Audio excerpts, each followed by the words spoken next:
আপনাদের কাছে বিনীতভাবে অনুরোধ করব, আপনার প্রত্যেকে আপনাদের পরিচিত এমন ব্যক্তি যারা সত্য ভয়ের ঘটনা শুনতে ভালোবাসেন তাদেরকে আমাদের চ্যানেল সম্পর্কে জানাবেন এবং কমপক্ষে 5 জন করে আমাদের চ্যানেল সাবস্ক্রাইব করাতে উদ্বুদ্ধ করবেন। আমাদের চ্যানেলে যদি সাবস্ক্রাইবার সংখ্যা বাড়ে তাহলে আমরা আরও অনেক সত্য ভয়ের ঘটনা পাবো তাদের কাছ থেকে, তারাও ঘটনা পাঠাবেন। তাহলে আপনাদের সামনেও আমরা এরকম আরও অসংখ্য স্পেশাল এপিসোড নিয়ে হাজির হতে পারবো। সাধারণ এপিসোড তো রয়েছেই। যদি আমাদের এই চলার পথকে আরও অনেকটা দূর এগিয়ে নিয়ে যেতে হয় তাহলে কিন্তু আপনাদের এই সহযোগিতাটা খুবই কাম্য। আশা করছি এই সহযোগিতাটা আপনারা সকলেই করবেন। প্রিয় লিসেনার্স, আমার আরও একটি ইউটিউব চ্যানেল রয়েছে আফনান্স বি নামে, যেখানে আমার ট্রাভেলিং, ব্লগিং, আমার নিজস্ব চিন্তা ভাবনা, আন্তর্জাতিক বা বাংলাদেশের সাথে সম্পর্কযুক্ত বিভিন্ন এডুকেশনাল কন্টেন্ট, এই জিনিসগুলো আমি আপলোড করে থাকি। আপনারা ওই চ্যানেলের লিংক যদি পেতে চান আমাদের এই ভিডিও ডেসক্রিপশনেই সেটা পেয়ে যাবেন। সেখানে গিয়ে আপনারা আমার ওই চ্যানেলও সাবস্ক্রাইব করতে পারবেন। প্রিয় লিসেনার্স, কথা বাড়াবো না, চলুন শুরু করব ঘটনা। প্রথম যে ঘটনাটি আপনাদের সামনে উপস্থাপন করতে যাচ্ছি, এই ঘটনাটি যিনি পাঠিয়েছেন তার নাম আসিফ হোসাইন। আসিফ হোসাইনের একটি ঘটনা যার নাম হচ্ছে দুবাইলা। এই ঘটনা কিন্তু হরর নাইট এপিসোডের 17তম আয়োজনে। কথা বাড়াবো না, চলুন শুরু করব ঘটনা। প্রথম যে ঘটনাটি আপনাদের সামনে উপস্থাপন করতে যাচ্ছি, এই ঘটনাটি যিনি পাঠিয়েছেন তার নাম আসিফ হোসাইন। আসিফ হোসাইনের একটি ঘটনা যার নাম হচ্ছে দুবাইলা। এই ঘটনা কিন্তু হরর নাইট এপিসোডের 17তম আয়োজনে আমরা প্রচার করেছিলাম। প্রতি শনিবার রাত 10:59 হরর নাইট এপিসোড হয়।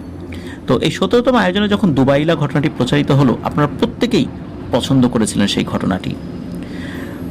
এই আসিফ হোসাইন উনি বর্তমানে এইচএসসি পরীক্ষার্থী। 2024 সালে যে এইচএসসি পরীক্ষাটা হবে, উনি ময়মনসিংহ নটরডেমের যে শাখা রয়েছে সেখানে অধ্যয়নরত রয়েছেন। ওনার বাড়ি গাজীপুরের মাওনা উপজেলায়। তো চলুন শুরু করব ঘটনা। এই ঘটনাতে একটা ব্যাপার রয়েছে, যেই জায়গাটা মূলত এই ঘটনার সাথে সম্পর্কযুক্ত, সঙ্গত কারণে সেই জায়গাটার নাম আংশিক বিকৃত করা হয়েছে। যিনি ঘটনা দিয়েছেন তিনি অনুরোধ করেছিলেন যেন এই নামটা আংশিক বিকৃত করে বলা হয়। কারণ হচ্ছে এই নামটা যদি প্রকৃতভাবে প্রচারিত হয়, ওখানে আশেপাশে আরও অনেক মানুষ থাকেন, তারা ভয় পেতে পারেন।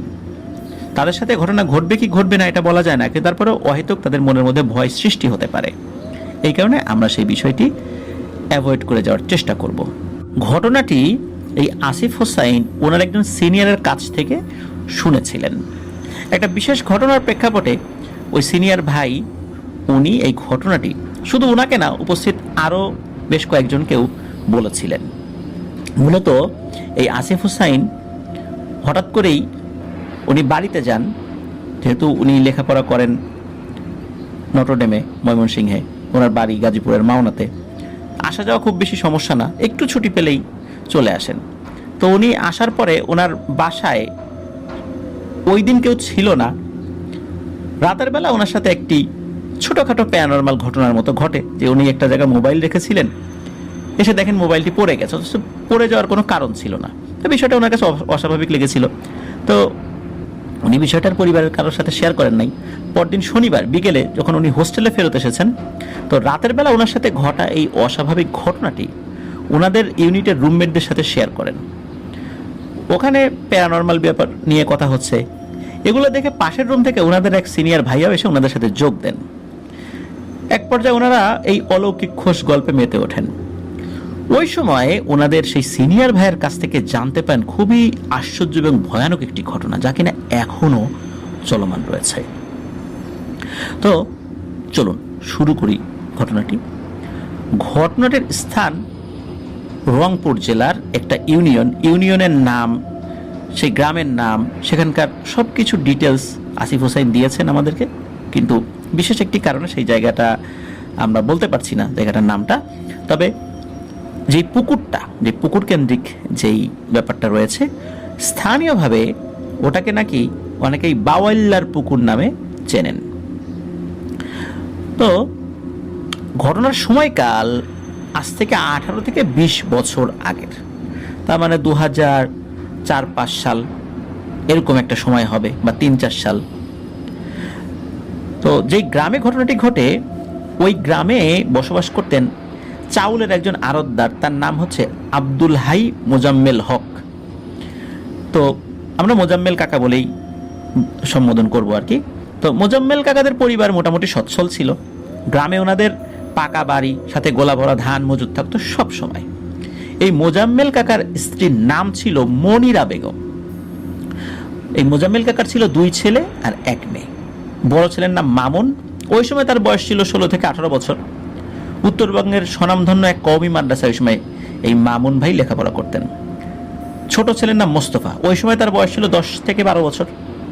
আর ওনার একটা মাত্র মেয়ের নাম হচ্ছে হুমায়রা। সুখে শান্তিতেই কাটছিল তাদের দিনগুলো। ঘটনা যখন সূত্রপাত হয় তখন ছিল বৈশাখ মাস, আর গ্রামে সাধারণত বৈশাখ মাসে অহরহ কালবৈশাখী ঝড় হয়। তো এরকমই এক কালবৈশাখীর রাত ছিল সেই রাত।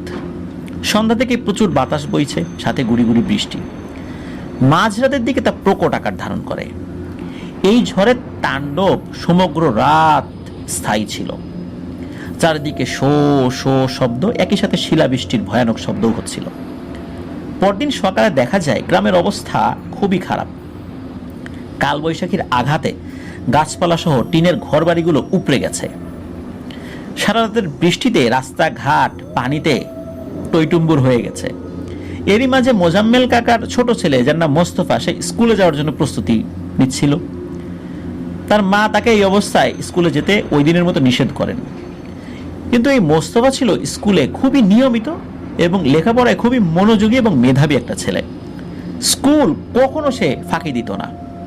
আর স্কুলে তার অ্যাটেন্ডেন্স সবসময় 100% থাকতো, মানে প্রতিদিন সে উপস্থিত হতো। যার কারণে শিক্ষকরাও তাকে খুবই ভালোবাসতেন এবং স্নেহ করতেন। এখন স্কুলে তো তাকে যেতেই হবে, এটা তার মানে রক্তে মিশে গেছে। যত যাই হোক স্কুলে তাকে যেতেই হবে। সকাল হলে স্কুলে যাওয়া তাকে কেউ আটকাতে পারবে না, যদি না সেটা স্কুল ছুটির দিন হয় সেটা ভিন্ন বিষয়, কিন্তু স্কুল চলবে সে যাবে না এটা হতে পারে না। এই কারণে এক প্রকার মায়ের অবাধ্য হয়েই স্কুলের উদ্দেশ্যে সে রওনা দেয়।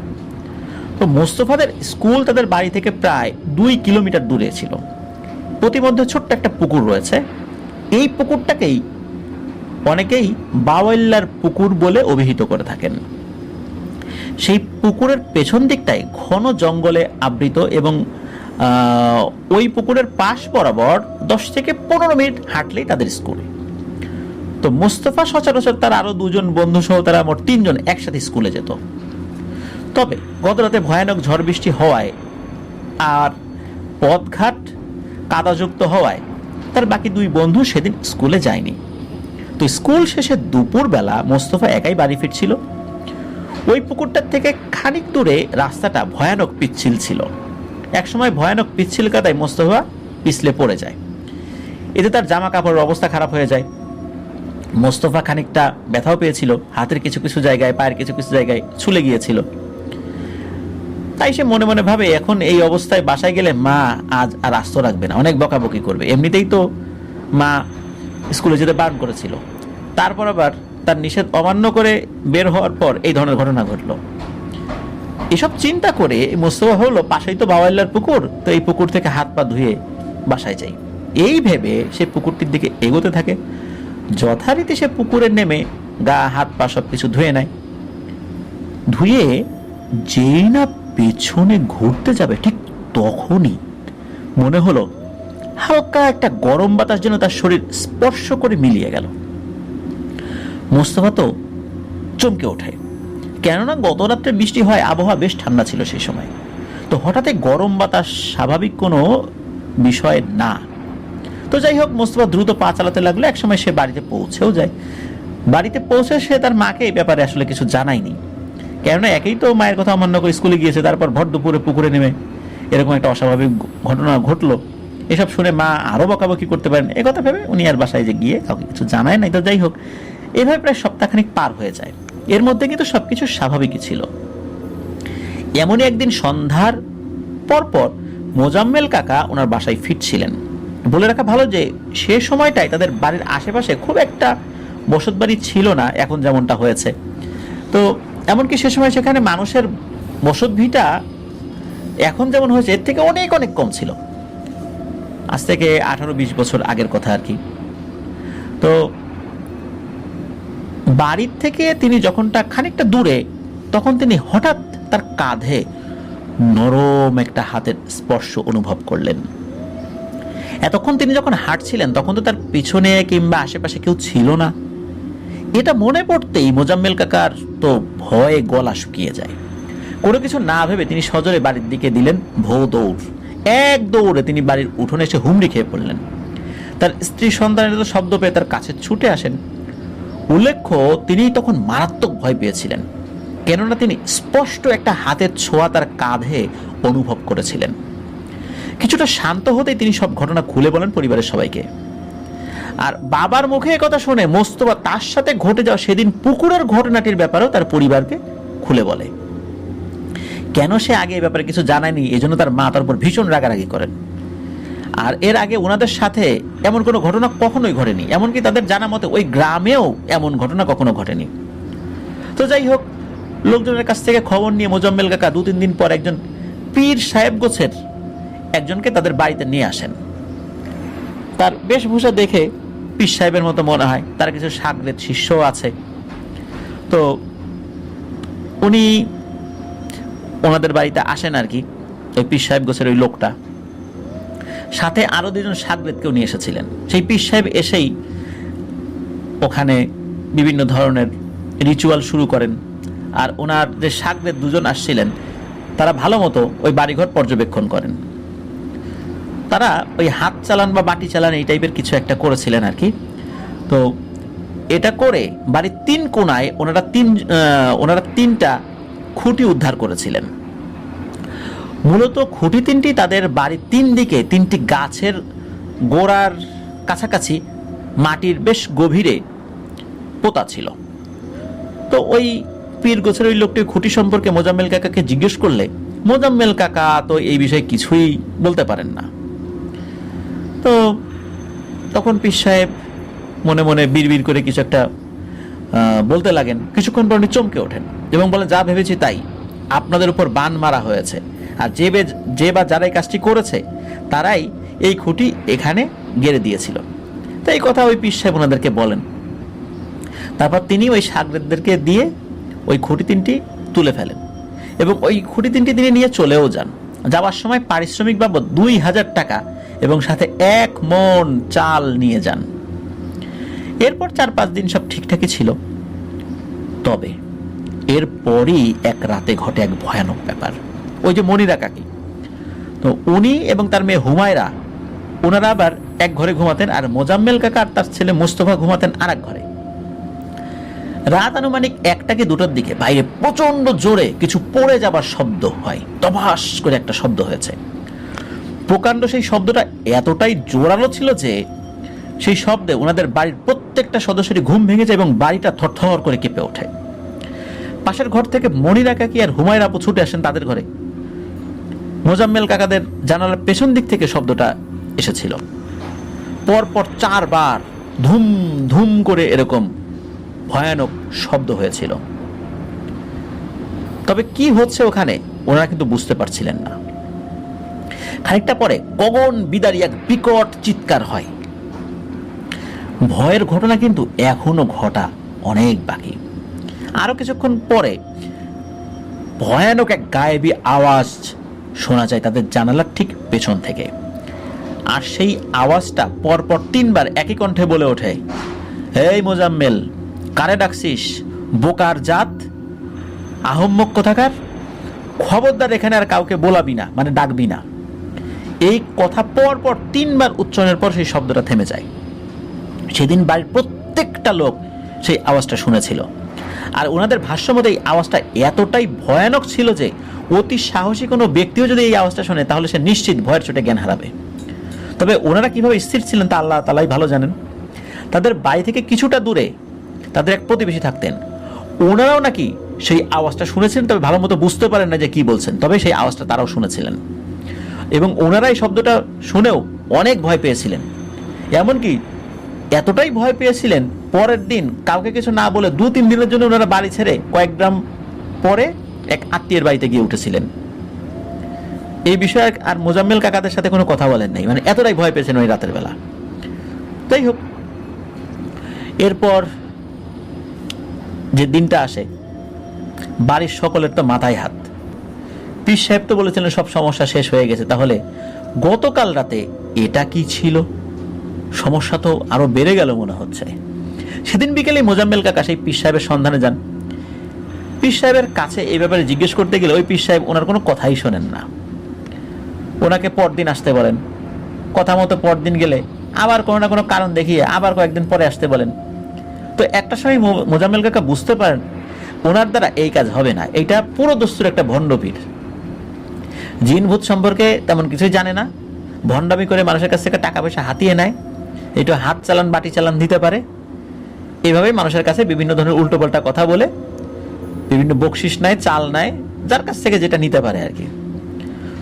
মোজাম্মেল কাকা বুঝতে পারেন এই সমস্যার সমাধানের জন্য বড় কোনো আলেমের কাছে ওনাদের যেতে হবে। তো উনি সেরকমই কোনো বড় বুজুর্গ আলেমের সন্ধান করছিলেন, আর তাদের সাথে টুকটাক ভয়ানক ঘটনা কিন্তু চলমান ছিল। প্রতি রাত্রেই ওনাদের টিনের চালে কিছু গড়গড় গড়গড় করে গড়িয়ে পড়ার শব্দ হতো। শব্দটা এমন ছিল যে টিনের চালের উপর বেশ এবড়ো থেবড়ো কোনো একটা ইটের টুকরো যদি গড়িয়ে দেওয়া হয়, বল গড়িয়ে দিলে বল তো মসৃণ গোলাকার, সেটা কিন্তু একরকমভাবে গড়িয়ে গড়িয়ে পড়ে, কিন্তু কোনো একটা ইটের টুকরো, এটা তো এদিক ওদিক কোণা থাকে আর কি, এটা যদি গড়িয়ে দেওয়া যায় শব্দটা কিন্তু বেশি হয়। মনে হচ্ছে এরকম অমসৃণ কোনো একটা ইটের টুকরো বা এরকম ভারী কোনো কিছু টিনের চাল থেকে গড়িয়ে দেওয়া হচ্ছে, এবং টিনের চালের উপর থেকে গড়গড় গড়গড় করে গড়াতে গড়াতে প্রথমে ওই চাল থেকে নিচে বারান্দার যে চালটা থাকে ওইখানে পড়ে, তারপর সেখান থেকে আবার গড়াতে গড়াতে উঠোনে পড়ে। উঠোনে পড়ার শব্দটাও পাওয়া যায়, কিন্তু পরের দিন বের হয়ে ওই জিনিসটাকে আর পাওয়া যায় না। আর জানালার পেছন থেকে ফিসফিস করে গোঙানির এক ধরনের আওয়াজ আসতো, এই আওয়াজটাও চলতো, আবার ফিসফিস করে মনে হচ্ছে কেউ কথা বলছে, এরকম আওয়াজ ওনারা শুনতে পেতেন। কয়েকদিন পর মোজাম্মেল কাকার বড় ছেলে মামুন মাদ্রাসা থেকে বাসায় আসেন। তো এই মামুন ভাই কিন্তু ওনাদের বাড়িতে এই যে ঘটনা ঘটছে এই সম্পর্কে কিছুই জানতেন না, ওনার পরিবারের লোকজনে এই ব্যাপারে ওনাকে কিছু জানায়নি। তো একদিন সন্ধ্যার কিছুটা আগে মনিরা কাকি ওনাদের এক প্রতিবেশীর বাড়িতে খোঁজ খবর নিতে যান, আর হুমায়রা আপু ওনাদের মামা বাড়ি বেড়াতে গিয়েছিলেন, আর মোস্তফা এবং মোজাম্মেল কাকা বাড়িতে ছিলেন, ওই সময় ছিলেন না আর কি সে সময়। তো অর্থাৎ বাড়িতে তখন ছিলেন কেবল মামুন ভাই। তো মামুন ভাই ওনাদের উঠোনে বসে মুড়ি খাচ্ছিলেন, এমন সময় তিনি তাদের উঠোনের এক পাশ থেকে গুনগুন গুনগুন আওয়াজ শুনতে পেলেন বলে ওনার কাছে মনে হলো। উল্লেখ্য ওনাদের উঠোন বেশ বড় ছিল, উঠোনের পাশে বেশ বড় বড় আম, কাঁঠাল, শিমুল, তেঁতুল ইত্যাদি নানা গাছগাছালি ছিল। তো মামুন ভাই সেই গুনগুন শব্দে বেশ কিছুটা বিরক্ত হন, তিনি ভাবেন যে একটু পর আজান দেবে, এই সময় গুনগুন করে আবার গান গাইকে। উনি তো মাদ্রাসার স্টুডেন্ট, বিশেষ করে এই আজানের মাগরিবের আজানের সময় এরকম গুনগুন গান গাওয়া শুনে ওনার একটু বিরক্তই লাগে। তো উনি স্বাভাবিকভাবেই সেই শব্দের পিছু পিছু যেতে থাকেন যে গান গাইকে। ঠিক এমন সময় দেখতে পান যে শিমুল গাছটার সাথে হেলান দিয়ে কেউ যেন চুল আঁচড়াচ্ছে বলে ওনার কাছে মনে হচ্ছে। তো ওই জায়গা থেকে গুনগুন আওয়াজ ভেসে আসছে। একটু কাছে যেতেই উনি বুঝতে পারেন এটা হয়তো ওনার চাচাতো বোন, তার নাম হচ্ছে রুমি। তো কেননা ওই মেয়েটাকেও উনি পেছন থেকে দেখতে ওনার চাচাতো বোন রুমির মতোই বোধ করেছিলেন আর কি। তো এইভাবে উনি ওই মেয়েটাকে উদ্দেশ্যে বলে থাকেন, এই রুমি তুই কি পাগল হয়েছিস নাকি, ভর সন্ধ্যাবেলায় চুল ছেড়ে দিয়ে গুনগুন করে গান গাচ্ছিস আর এই গাছের নিচে বসে আছিস, ভূতে ধরছে তোরে? এই বলে মামুন ভাই তাচ্ছিল্যের সাথে রুমিকে ডাকতে লাগলেন।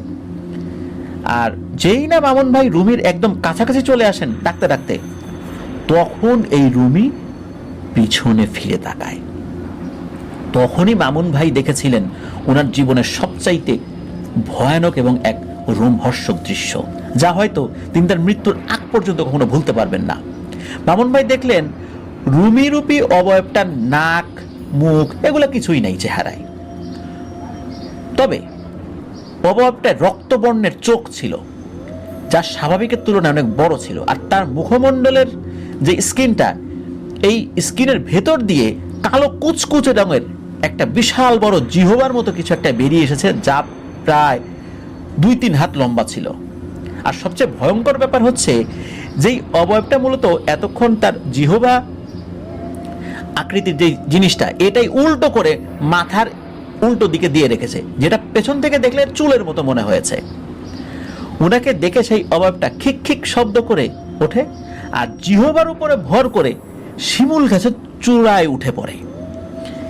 এই দৃশ্য নিজ চোখে দেখে মামুন ভাইয়ের তো ভয়ে কলিজা শুকিয়ে যায়। উনি যে দোয়া দরুদ পড়বেন এই সেন্স তখন তার ছিল না। উনি শুধু আল্লাহু আকবার বলে একটা চিৎকার দিয়েছেন আর জ্ঞান হারিয়ে ফেলেছেন। তো সন্ধ্যার পর ওই দিক দিয়ে যাওয়ার সময় একজন লোক মামুন ভাইকে এই শিমুল গাছের নিচে অজ্ঞান হয়ে পড়ে থাকতে দেখেন। তিনি চিৎকার চেঁচামেচি করেন, আশেপাশের লোকজন আসে, তখন তাকে উদ্ধার করে বাড়িতে নিয়ে যাওয়া হয়। তবে সেই রাতে ওনার আর জ্ঞান ফিরেছিল না। মামুন ভাইয়ের জ্ঞান ফিরেছিল পরদিন দুপুরবেলা। জ্ঞান ফিরতেই বাড়ির সবাই ওনাকে জিজ্ঞেস করেন যে ওনার কি হয়েছিল। তবে তিনি তখনও মারাত্মক আতঙ্কিত ছিলেন, ভালো করে কথাই বলতে পারছিলেন না। তবে স্বাভাবিক হয়েছেন আস্তে আস্তে। স্বাভাবিক হওয়ার পর সবিস্তরে সকলকে জানান যে কি হয়েছিল, উনি কি দেখেছিলেন। ওনার কথা শুনে বাড়ির অন্য লোকরাও, তারাও বাড়িতে এতদিন ধরে কি ঘটছে এটাও মামুন ভাইকে জানান। সবকিছু শুনে মামুন ভাই বেশ বিরক্ত স্বরে বলেন, আরে এত কিছু ঘটে গেছে অথচ আমাকে কিছুই তোমরা জানো নাই? আমাদের মাদ্রাসার খতিব সাহেব তো এসব সমস্যার সমাধান করেন, উনি খুব পরহেজগার একজন আলেম, শুনেছি ওনার নাকি অনেক জিন ছাত্রও আছে। তোমরা আমাকে জানাতে পারতা চিঠি লিখে।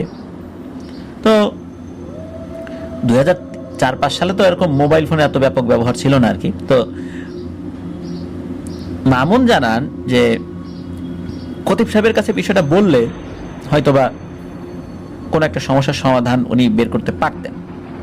তো যাই হোক, মামুন ভাইয়ের কথা মতো সেই দিনই মামুন ভাইকে সাথে নিয়ে মোজাম্মেল কাকা হাজির হন মামুন ভাইয়ের মাদ্রাসায়। খতিব সাহেব সেই মাদ্রাসায় থাকতেন। ওনার সন্তান সন্ততি কিংবা পরিবার পরিজন সম্পর্কে তেমন কোনো তথ্য পাওয়া যায় নাই।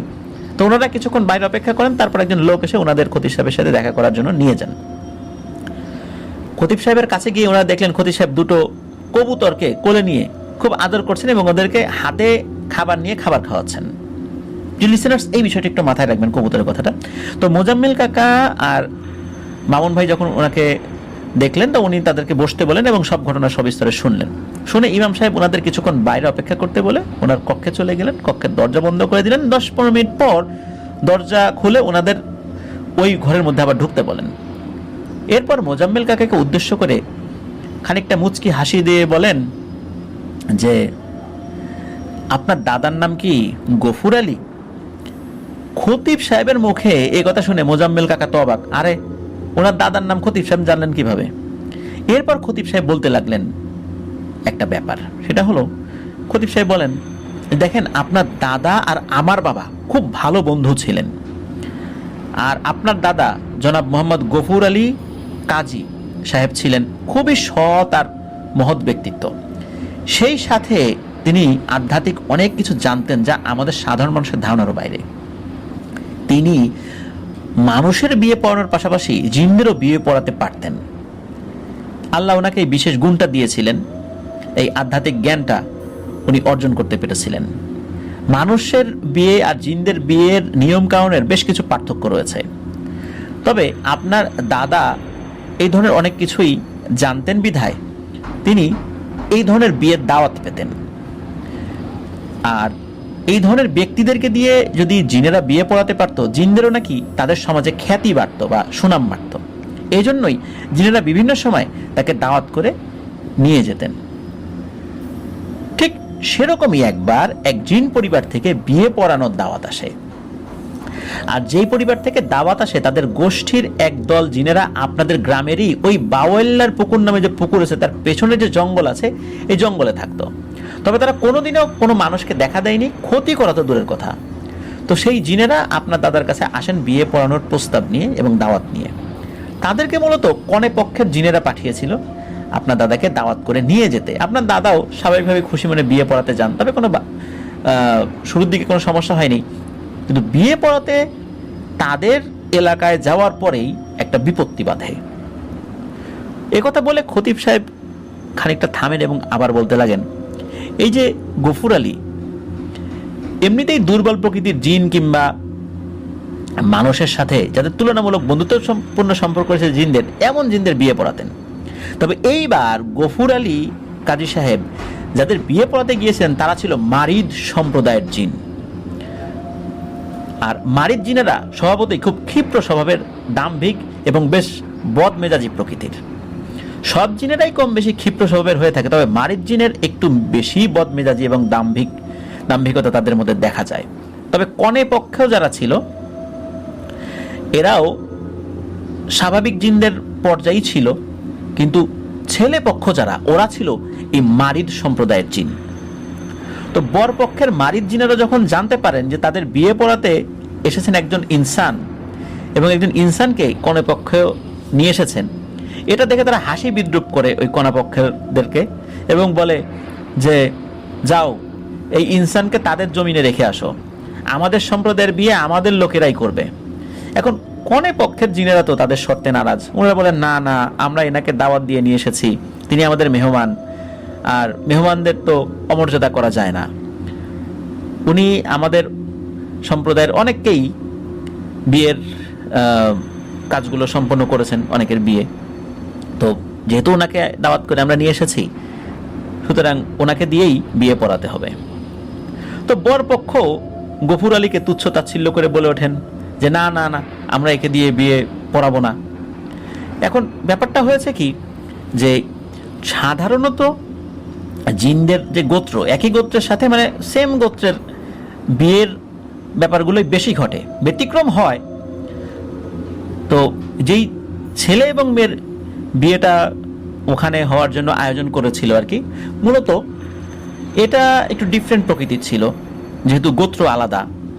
তো যখন বিয়েতে এই ধরনের একটা কথাবার্তা হচ্ছিল তখন ওই যে বর যে জিনটা, মারিদ যেই জিনটা, সে আবার তার বাবা বা অন্যান্যদেরকে বোঝানোর চেষ্টা করছিল আর একজন ইনসান আসছে, পরাক না বিয়ে, সমস্যা কি, এটা তো আর হারাম হয়ে যাবে না বিয়ে।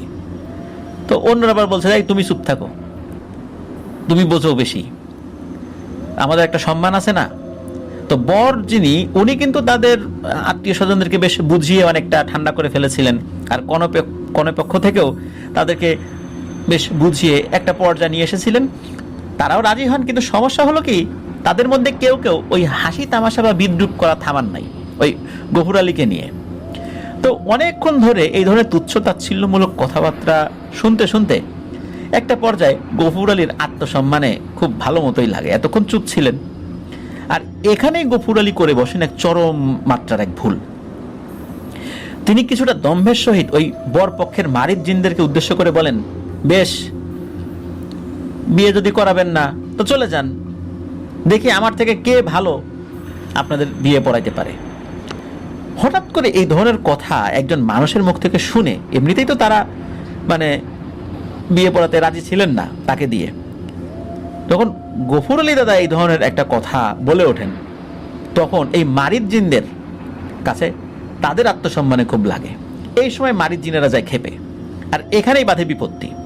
শেষমেশ বর পক্ষ বলে এই বিয়ে আর হবে না, এই কথা বলে ওখান থেকে তারা চলে যায় এবং যাওয়ার আগে সব দোষ দিয়ে যায় এই গফুর আলীর উপরে। তবে এই যে কনে পক্ষ সেই সময় কিন্তু গফুর আলী দাদার কোনো ক্ষতি তো করেই নেই, বরং ভালো মতো আপ্যায়ন করে খাবার খাইয়ে ওনাকে ভালো মতো বাড়িতে পৌঁছে দেন।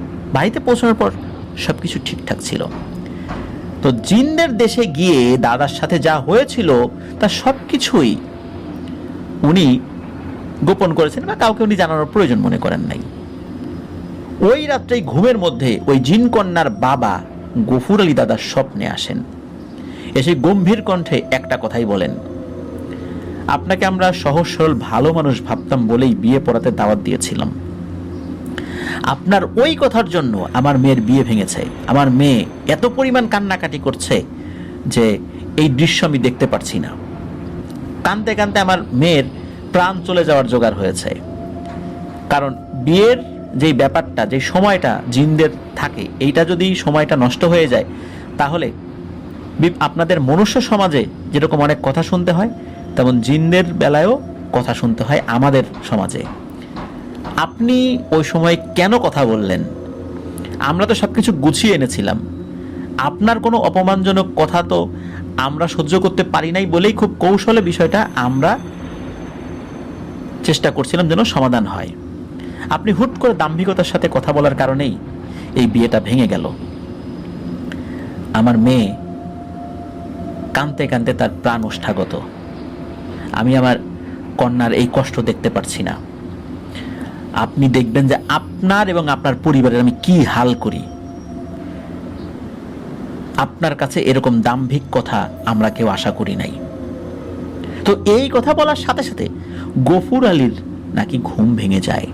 তিনি ঘুম থেকে উঠে তো ভীত হয়ে পড়েন, তবে খানিক পরেই ভাবেন, আরে এরা কি আবার আমার ক্ষতি করবে, আমি যে বিদ্যা জানি তাতে 7 পুরুষকে আটকে রেখে নাকানি চুবানি খাওয়াতে পারবো।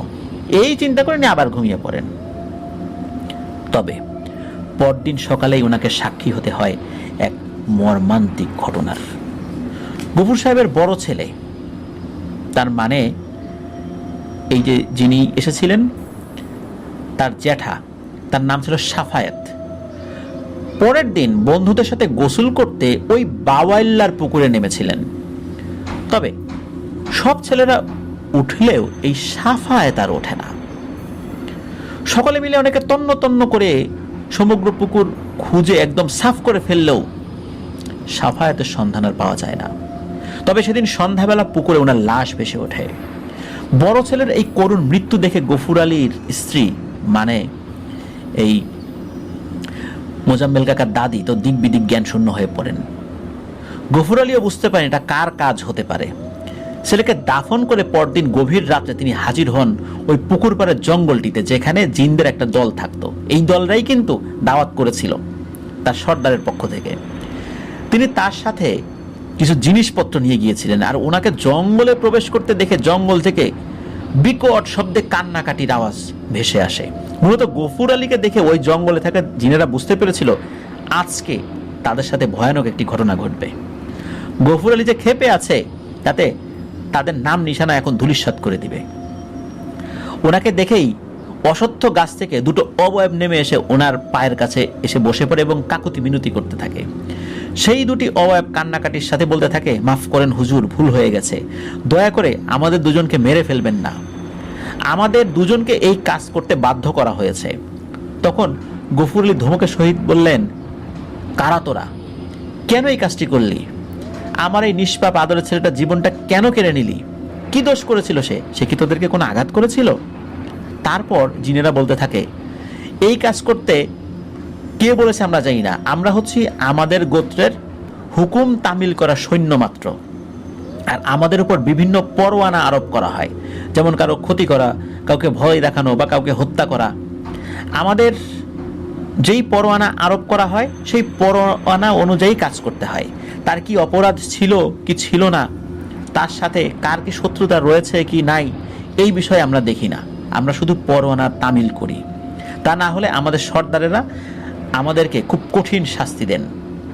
এভাবেই আপনাদের পরিবারের এই সাফায়েত ছেলেটার মৃত্যু পরোয়ানা আমাদের কাছে আসে এবং বলা হয় এই ছেলেকে পানিতে চুবিয়ে মেরে ফেলতে হবে।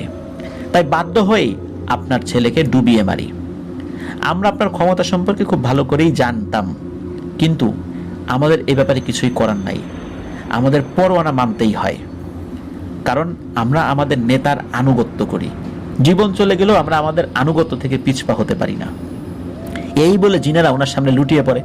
জিনদের এত কাকতি মিনতি দেখে গফুর আলীর মনটা কিছুটা গলে যায়। তিনি বলেন, বেশ যা, তোদেরকে হত্যা করব না, যদিও আমি হত্যা করার নিয়েতেই এখানে আসছিলাম, তবে তোরা আমার আদরের ছেলেটাকে মারলি, ওর তো দোষ ছিল না, এর শাস্তি যদি আমি কিছুটা না দেই তাহলে কিন্তু পরকালেও তোদেরকে শাস্তি পেতে হবে, এই জন্য কিছুটা শাস্তি আমি দেব আর তোদেরকে মাফ করে দিব।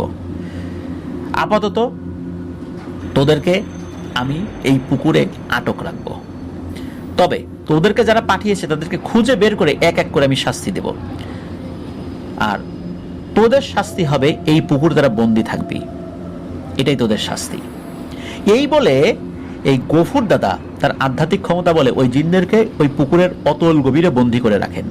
তবে এইখানে একটা ব্যাপার ছিল, ওনার পরবর্তী 3 প্রজন্মের কারো শরীরের 1 ফোঁটা রক্ত যদি ওই পুকুরের পানিতে মেশে তাহলে সেই জিনেরা বন্দি দশা থেকে মুক্তি পাবে। আর কিছুদিন আগে এই মোজাম্মেল কাকার ছেলে মোস্তফা ওই পুকুরের পাশ দিয়ে যাবার সময় পিছলে পড়ে যায়। পরবর্তীতে সে যখন হাত পা ধুয়েছিল, ওই হাত পা তো ছুলে গিয়েছিল, সেখান থেকে কিছুটা রক্ত বের হয়েছিল। এই হালকা একটু রক্ত ওই পুকুরের পানিতে মিশে যাওয়ার কারণেই ওই বন্দি জিনেরা মুক্তি পেয়ে গিয়েছিল। তো এত বছর বন্দি থাকা অবস্থায় তারা খুবই ক্ষিপ্ত ছিল এই পরিবারের উপর। মুক্তি পেয়েই তারা এই ছেলের উপর আসর করতে চেয়েছিল, তবে আসলে ওই সময় তারা অনেক দুর্বল ছিল দীর্ঘদিন বন্দি থাকার কারণে, তাই আসর করতে পারেনি। আর বন্দি দশা থেকে মুক্তি পেলেও টুকটাক ভয় দেখানো বাদে ওরা তেমন কোনো ক্ষতি করতে পারছিল না। কেননা এই মোজাম্মেল কাকার যিনি দাদা এই বাড়িটা বন্ধ করে বাড়িটাকে আরো সুরক্ষিত করে বাড়ির 3 কোণে 3টি খুঁটি গেড়ে দিয়েছিলেন। আর এই সমস্যা সমাধানের জন্য এই মোজাম্মেল কাকা যাকে ডেকেছিলেন, মানে সেই ভণ্ড পীর যার কোনো জ্ঞানই নাই, তিনি অজ্ঞতাবশত এই 3টা খুঁটি তুলে ফেলেন এবং নিজেদের সাথে করে নিয়ে যান। তো যার কারণে এই জিনেরা ওই বাড়ির আঙিনায় প্রবেশ করতে সক্ষম হয়েছে। এই সমস্ত কথাগুলো বলে খতিব সাহেব একটু থামলেন। খতিব সাহেবের মুখে এত সব অজানা রহস্যের কথা এতক্ষণ এই যে মামুন ভাই এবং মোজাম্মেল কাকা মন্ত্রমুগ্ধের মতো শুনে অবাক হচ্ছিলেন। শেষ দিকে বিনয়ের সাথে খতিব সাহেবকে জিজ্ঞেস করলেন, এত সব কথা আপনি কিভাবে জানলেন হুজুর? আর আমার ছেলে মোস্তফা পুকুরের পাড়ে গিয়েছিল, কোথায় বা কে বললো আপনাকে? খতিব সাহেব কিছুটা মুচকি হেসে জবাব দেন যে আপনার প্রথমবার আমার কক্ষে প্রবেশ করে আমার কোলে কবুতর দেখেছিলেন, মনে আছে? প্রতি উত্তরে মোজাম্মেল কাকা হাসসূচক জবাব দিলে খতিব সাহেব বললেন, ও হচ্ছে আমার জিন ছাত্র। আর কিছুটা আগে আপনাদের যখন বাইরে যেতে বলি তখন আমি ওকে আপনাদের ব্যাপারে খবর আনতে পাঠিয়েছিলাম। ও হচ্ছে জিনদের সমাজে গোয়েন্দা জিন। ওরা বংশ পরম্পরায় গোয়েন্দা তথ্য সংগ্রহ করে তাদের গোত্রের, এবং এই সমস্ত কাজে এরা খুবই পারদর্শী হয় এবং বংশ পরম্পরায় এই কঠিন কাজটি ওরা পালন করে। এদেরকে মুখবীর জিন বলা হয়। মূলত ওর পূর্বপুরুষরাও তাদের গোত্রের মুখবীর জিন ছিল। অনেক কঠিন কঠিন কাজ, কঠিন কঠিন তথ্য ওদেরকে নিয়ে আসতে হয় এবং অনেক কঠিন কঠিন জায়গায় যেতে হয়। একবার ধরা পড়লেই মৃত্যু নিশ্চিত, কিন্তু তারপরও বংশ পরম্পরায় ওরা মৃত্যু ঝুঁকি নিয়ে এই গোয়েন্দা তথ্য সংগ্রহ করে। মূলত এই ছেলেটাকেই আমি পাঠিয়েছিলাম আর ওই এই তথ্যগুলো এনে আমাকে দিয়েছে। তো এটা শুনে ওনারা দুজনেই বেশ অবাক হন। একই সাথে খতিব সাহেবের ক্ষমতা সম্পর্কে বুঝতে পারেন। সব শুনে বিচলিত অবস্থায় খতিব সাহেবকে পুনরায় জিজ্ঞেস করেন, এখন এই জিনদের অত্যাচার থেকে কিভাবে মুক্তি পাবো হুজুর? খতিব সাহেব বলে উঠলেন, ভয় নেই, আপনার নিশ্চিন্তে বাসায় যান। ওরা এমনিতে দুর্বল প্রকৃতির জিন, তারপর আবার এত বছর বন্দি দশায় থাকায় আরো দুর্বল হয়ে পড়েছে। আমার 2জন জিন ছাত্র পাঠিয়ে দিয়েছি আপনাদের বাড়িতে, ওরা সেই জিনদেরকে তাড়িয়ে দেবে। তারা আপনাদের আর কোনো ক্ষতি করতে পারবে না ইনশাল্লাহ। এরপর মোজাম্মেল কাকার মামুন ভাই বাসায় ফেরত আসেন। তারপর প্রায় 6 মাস তাদের সাথে বিন্দু মাত্র কোনো সমস্যা হয়নি। হ্যাঁ, 6 মাস। কেননা 6 মাস পর থেকে তাদের সাথে শুরু হয় নতুন ধরনের সব সমস্যা, আর ঘটতে শুরু করে রক্ত হিম করা কিছু ভয়ানক ঘটনা। যা শুরুটা তখন হয়েছিল, তবে শেষটা এখনো হয়নি। কি ছিল শেষ? আদৌ কি শেষ হয়েছিল? চলুন শুনি শেষ অংশটা কেমন ছিল। এরপর 6 মাস কোনো ধরনের কোনো সমস্যার মুখোমুখি তো তারা হন নাই। একদিন মাগরিবের আজানের পর তাদের এলাকার একটা ছেলে, তার নাম হচ্ছে রাব্বি, তো এই রাব্বি ওনাদের বাড়ির সামনে এসে মোজাম্মেল কাকাকে ডাকাডাকি শুরু করেন। তো মোজাম্মেল কাকা তো তখন বাড়িতেই ছিলেন। তো উনি ডাকাডাকির শব্দে বাইরে বের হয়ে দেখেন যে রাব্বি এসেছে। রাব্বিকে তো উনি চেনেন। তো ডাকার কারণ জিজ্ঞেস করে রাব্বি জানায় যে মোজাম্মেল কাকার বড় বোন নাকি এসেছেন, আর উনি সাথে করে অনেক পুটলি পোটলা নিয়ে এসেছেন। তাই উনি এই রাব্বিকে পথে দেখে বলেছেন যেন মোজাম্মেল কাকাকে বাড়িতে গিয়ে খবর দেন, আর কাকাদের বাড়িতে এসে বাড়ি থেকে কেউ এসে যেন ওনাকে এগিয়ে নিয়ে যান। তো এই কথা শুনে মোজাম্মেল কাকা মামুন ভাইকে বলেন যে যাও তো বাবা, তোমার ফুফুকে এগিয়ে নিয়ে আসো। তো এই রাব্বিকে অনুরোধ করেন যেন পুটলিগুলো নিয়ে আসতে, সেও সাহায্য করে। তবে রাব্বি বলেন যে না না, আমার জরুরি কাজ আছে, আমি যেতে পারবো না, মানে সে যেতে অস্বীকৃতি জানায়। তো এই জন্য মোজাম্মেল কাকা মামুন ভাইয়ের সাথে যেতে চান ওনার বোনকে এগিয়ে আনতে। তবে মামুন ভাই কাকাকে বলেন, আব্বু তোমায় যেতে হবে না, আমি একাই পারবো। এই বলে হাতে একটা টিন ব্যাটারির লাইট নিয়ে একাই ফুফুকে এগিয়ে আনার জন্য রওনা দেন। প্রতিমধ্যে রাত নেমে এসেছে, আর এমন সময় হাঁটতে হাঁটতে একটা সময় ওনাকে ওনার ফুফু ডেকে ওঠে, এই মামুন মামুন, আমি এদিকে এদিকে। তো মামুন ভাই চারদিকে ভালো মতো লক্ষ্য করলে দেখতে পান রাস্তার পাশে সেই বাওয়াল্লার পুকুরের ধারের বড় আম গাছটার নিচে বোরকা পরিহিত কেউ একজন দাঁড়িয়ে আছেন। তো স্বাভাবিকভাবে মামুন বুঝতে পারেন যে এটা হয়তো ওনার ফুপু, কেননা একটু আগেই তো উনি ডাকার শব্দ পেলেন। তো উনি ওনার ফুপুকে সালাম দেন, সাথে ভালো মন্দ জিজ্ঞেস করেন, আর ওনার সাথে পুটলি জাতীয় কোনো জিনিস দেখতে না পেয়ে জিজ্ঞেস করেন যে কি ব্যাপার, আপনার সাথে না অনেক পুটলি পোটলা ছিল, সেগুলো কই? এই কথার কোনো জবাব ওনার ফুপু দিচ্ছেন না, একদম স্থির হয়ে দাঁড়িয়ে আছেন। তো মামুন ভাই ভাবেন ওনার আসতে দেরি হয়েছে বলে ফুপু হয়তো বা খানিকটা রাগ করেছেন ওনার উপর। তো উনি আহ্লাদের সহিত ফুপুর হাত ধরে ওনাকে আসতে বলেন, আর যখনই ওনার হাত ধরে টান দিয়েছেন, টান দিতেই দেখেন যে ফুপুর ওই হাতটা খুলে এই মামুন ভাইয়ের হাতে চলে এসেছে। উনি তো ভীষণ ভয় পেয়ে টর্চের আলোটা ওই হাতটার দিকে ধরেছেন। তো উনি লক্ষ্য করেন উনি যেটাকে হাত ভেবে টান দিয়েছেন সেটি আসলে মোটা অজগর সাপের শরীরের একটা অংশ। এই দেখে মামুন ভাই আর ওই অবয়বটার দিকে তাকানোরই সাহস পেলেন না। উনি পিছনে ফিরে দৌড় দিতে যাবেন, এমন সময় সেই অশরীরীটা এক হাত বাড়িয়ে মামুন ভাইয়ের গলা চেপে ধরে, আর মুহূর্তের মধ্যে শূন্যে তুলে মারে 3 বার আছাড়। এর মধ্যেই তিনি বিকট শব্দে চিৎকার করেছিলেন। সৌভাগ্যক্রমে সেখান থেকে খানিকটা দূরে দুজন লোক হেঁটে যাচ্ছিলেন। সন্ধ্যার পরপরই তো লোকজনের আসা যাওয়ার সময় ছিল। তো ওনারা মামুন ভাইয়ের চিৎকার শুনে সেদিকটাই এগিয়ে আসেন এবং এসে ওনাকে অচেতন অবস্থায় উদ্ধার করে ধরাধরি করে ওনার বাড়িতে পৌঁছে দেন। বাড়িতে এসে তো অনেকক্ষণ পর ওনার জ্ঞান ফেরে। তো জ্ঞান ফেরার সাথে সাথে সব ঘটনা খুলে বলেন পরিবারের সবাইকে। সব শুনে বাসার সবাই ওনাকে প্রাথমিক চিকিৎসা প্রদান করেন। পরদিন ডাক্তার আনা হয়। ডাক্তার এসে জানায় ওনার শরীরের বেশ কয়েকটি জয়েন্টে, মানে হাড়ের কিছু জয়েন্টে বেশ আঘাত পেয়েছেন, কিছু কিছু জায়গায় ভেঙেও গেছে, প্লাস্টার করতে হবে, 4-5 মাস সময় লাগবে তার পুরোপুরি সুস্থ হতে। তো ওই দিনই মোজাম্মেল কাকা রাগে ফুঁসতে ফুঁসতে এই রাব্বিদের বাড়িতে গিয়ে হাজির হন। কেননা রাব্বি কিন্তু বলেছিল যে ওইদিকে তার ফুপু এসেছে। তো রাব্বি নিশ্চয়ই চক্রান্ত করে ওকে ডেকে নিয়ে এই ধরনের একটা ঘটনা ঘটিয়েছে। তো রাব্বিদের বাড়িতে যেতে মোজাম্মেল কাকা পেলেন অবাক করার মতো একটা তথ্য। এই রাব্বি গত 3 দিন যাবত পেটের পীড়ায় আক্রান্ত হয়ে শয্যাশায়ী। সে 3 দিন বাড়ির বাইরে তো দূরের কথা, নিজ রুমের বাইরেও সহজে বের হতে পারেন না। তাহলে ওই দিন ওনাদের বাড়িতে কে এসেছিল, কেই বা ছিল সেই বোরকা পরিহিত অবয়বটা? মনে নানান প্রশ্ন নিয়ে সেদিনে তিনি খতিব সাহেবের সাথে দেখা করতে মামুন ভাইদের মাদ্রাসায় যান। তো এই মাদ্রাসায় গিয়ে জানতে পারেন খতিব সাহেব নাকি ওমরা হজে গিয়েছেন। হতাশ হয়ে মোজাম্মেল কাকা বাড়িতে ফেরত আসেন, আর এই বাড়ির সবাইকে আগামী কিছুদিন সাবধান হয়ে থাকতে বলেন। এর 2 দিন পর দুপুরবেলা হুমায়রা আপু গোসল করে এসে চুল ছাড়া অবস্থায় রোজে বসে রান্নার জন্য শাক বেছে রাখছিলেন। এমন সময় মনে হলো কে যেন তার চুলে হাত দিয়েছে। তো স্বাভাবিকভাবে হুমায়রা আপু ভাবেন যে ওনার মা হয়তো এসেছেন। তো উনি পেছনে না ফিরে ওনার মায়ের উদ্দেশ্যে বলতে লাগলেন, আম্মা ভালো করে চুলগুলো একটু আঁচড়ে দাও তো, আমি শাকগুলো বেছে রাখছি। তবে কিছু সময় পর হুমায়রা আপুর মনে পড়ে, আরে ওনার আম্মা তো কিছুক্ষণ আগেই ওষুধের দোকানে মামুন ভাইয়ের জন্য ওষুধ আনতে গেছেন। সেখান থেকে ফিরতে কম করে হলেও তো 1 ঘন্টা সময় লাগবে। তাহলে ওনার চুল আঁচড়ে দিচ্ছে কে? এইটা মনে পড়তেই হুমায়রা আপু পেছনে ফিরতে যাবেন, এমন সময় এই অবয়বটা এই হুমায়রা আপু চুল ধরে টেনে ওনাকে বাড়ির বাইরে নিয়ে যেতে লাগলেন। উনি তো শরীরের সমস্ত শক্তি দিয়ে চিৎকার করে সেই অশরীরের হাতটা ছাড়ানোর চেষ্টা করতে লাগলেন।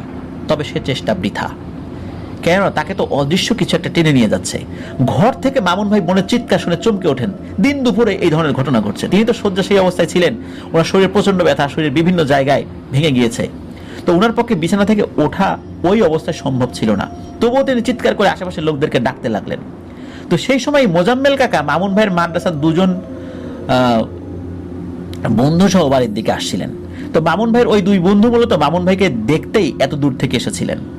বাড়ির আঙিনায় প্রবেশ করতেই মেয়ের এমন চিৎকার শুনে কাকা সেই চিৎকারের পিছু পিছু গিয়ে দেখলেন বাড়ির পেছনের ওয়াশরুমের পেছনের দিকটায় হুমায়রা আপু একটা শেয়ালের মতো কিছু একটা সাথে ধস্তাধস্তি করছে। মনে হচ্ছে শেয়ালটা তাকে টেনে নিয়ে যাচ্ছে কামড়ে। তো কাকা তো ওনার সাথে থাকা মামুন ভাইয়ের 2 জন বন্ধু এদেরকে নিয়ে লাঠি সোটা নিয়ে ওই শেয়ালের কাছে যান এবং শেয়ালকে পেটাতে থাকেন, মানে পেটাতে গেছেন আর কি।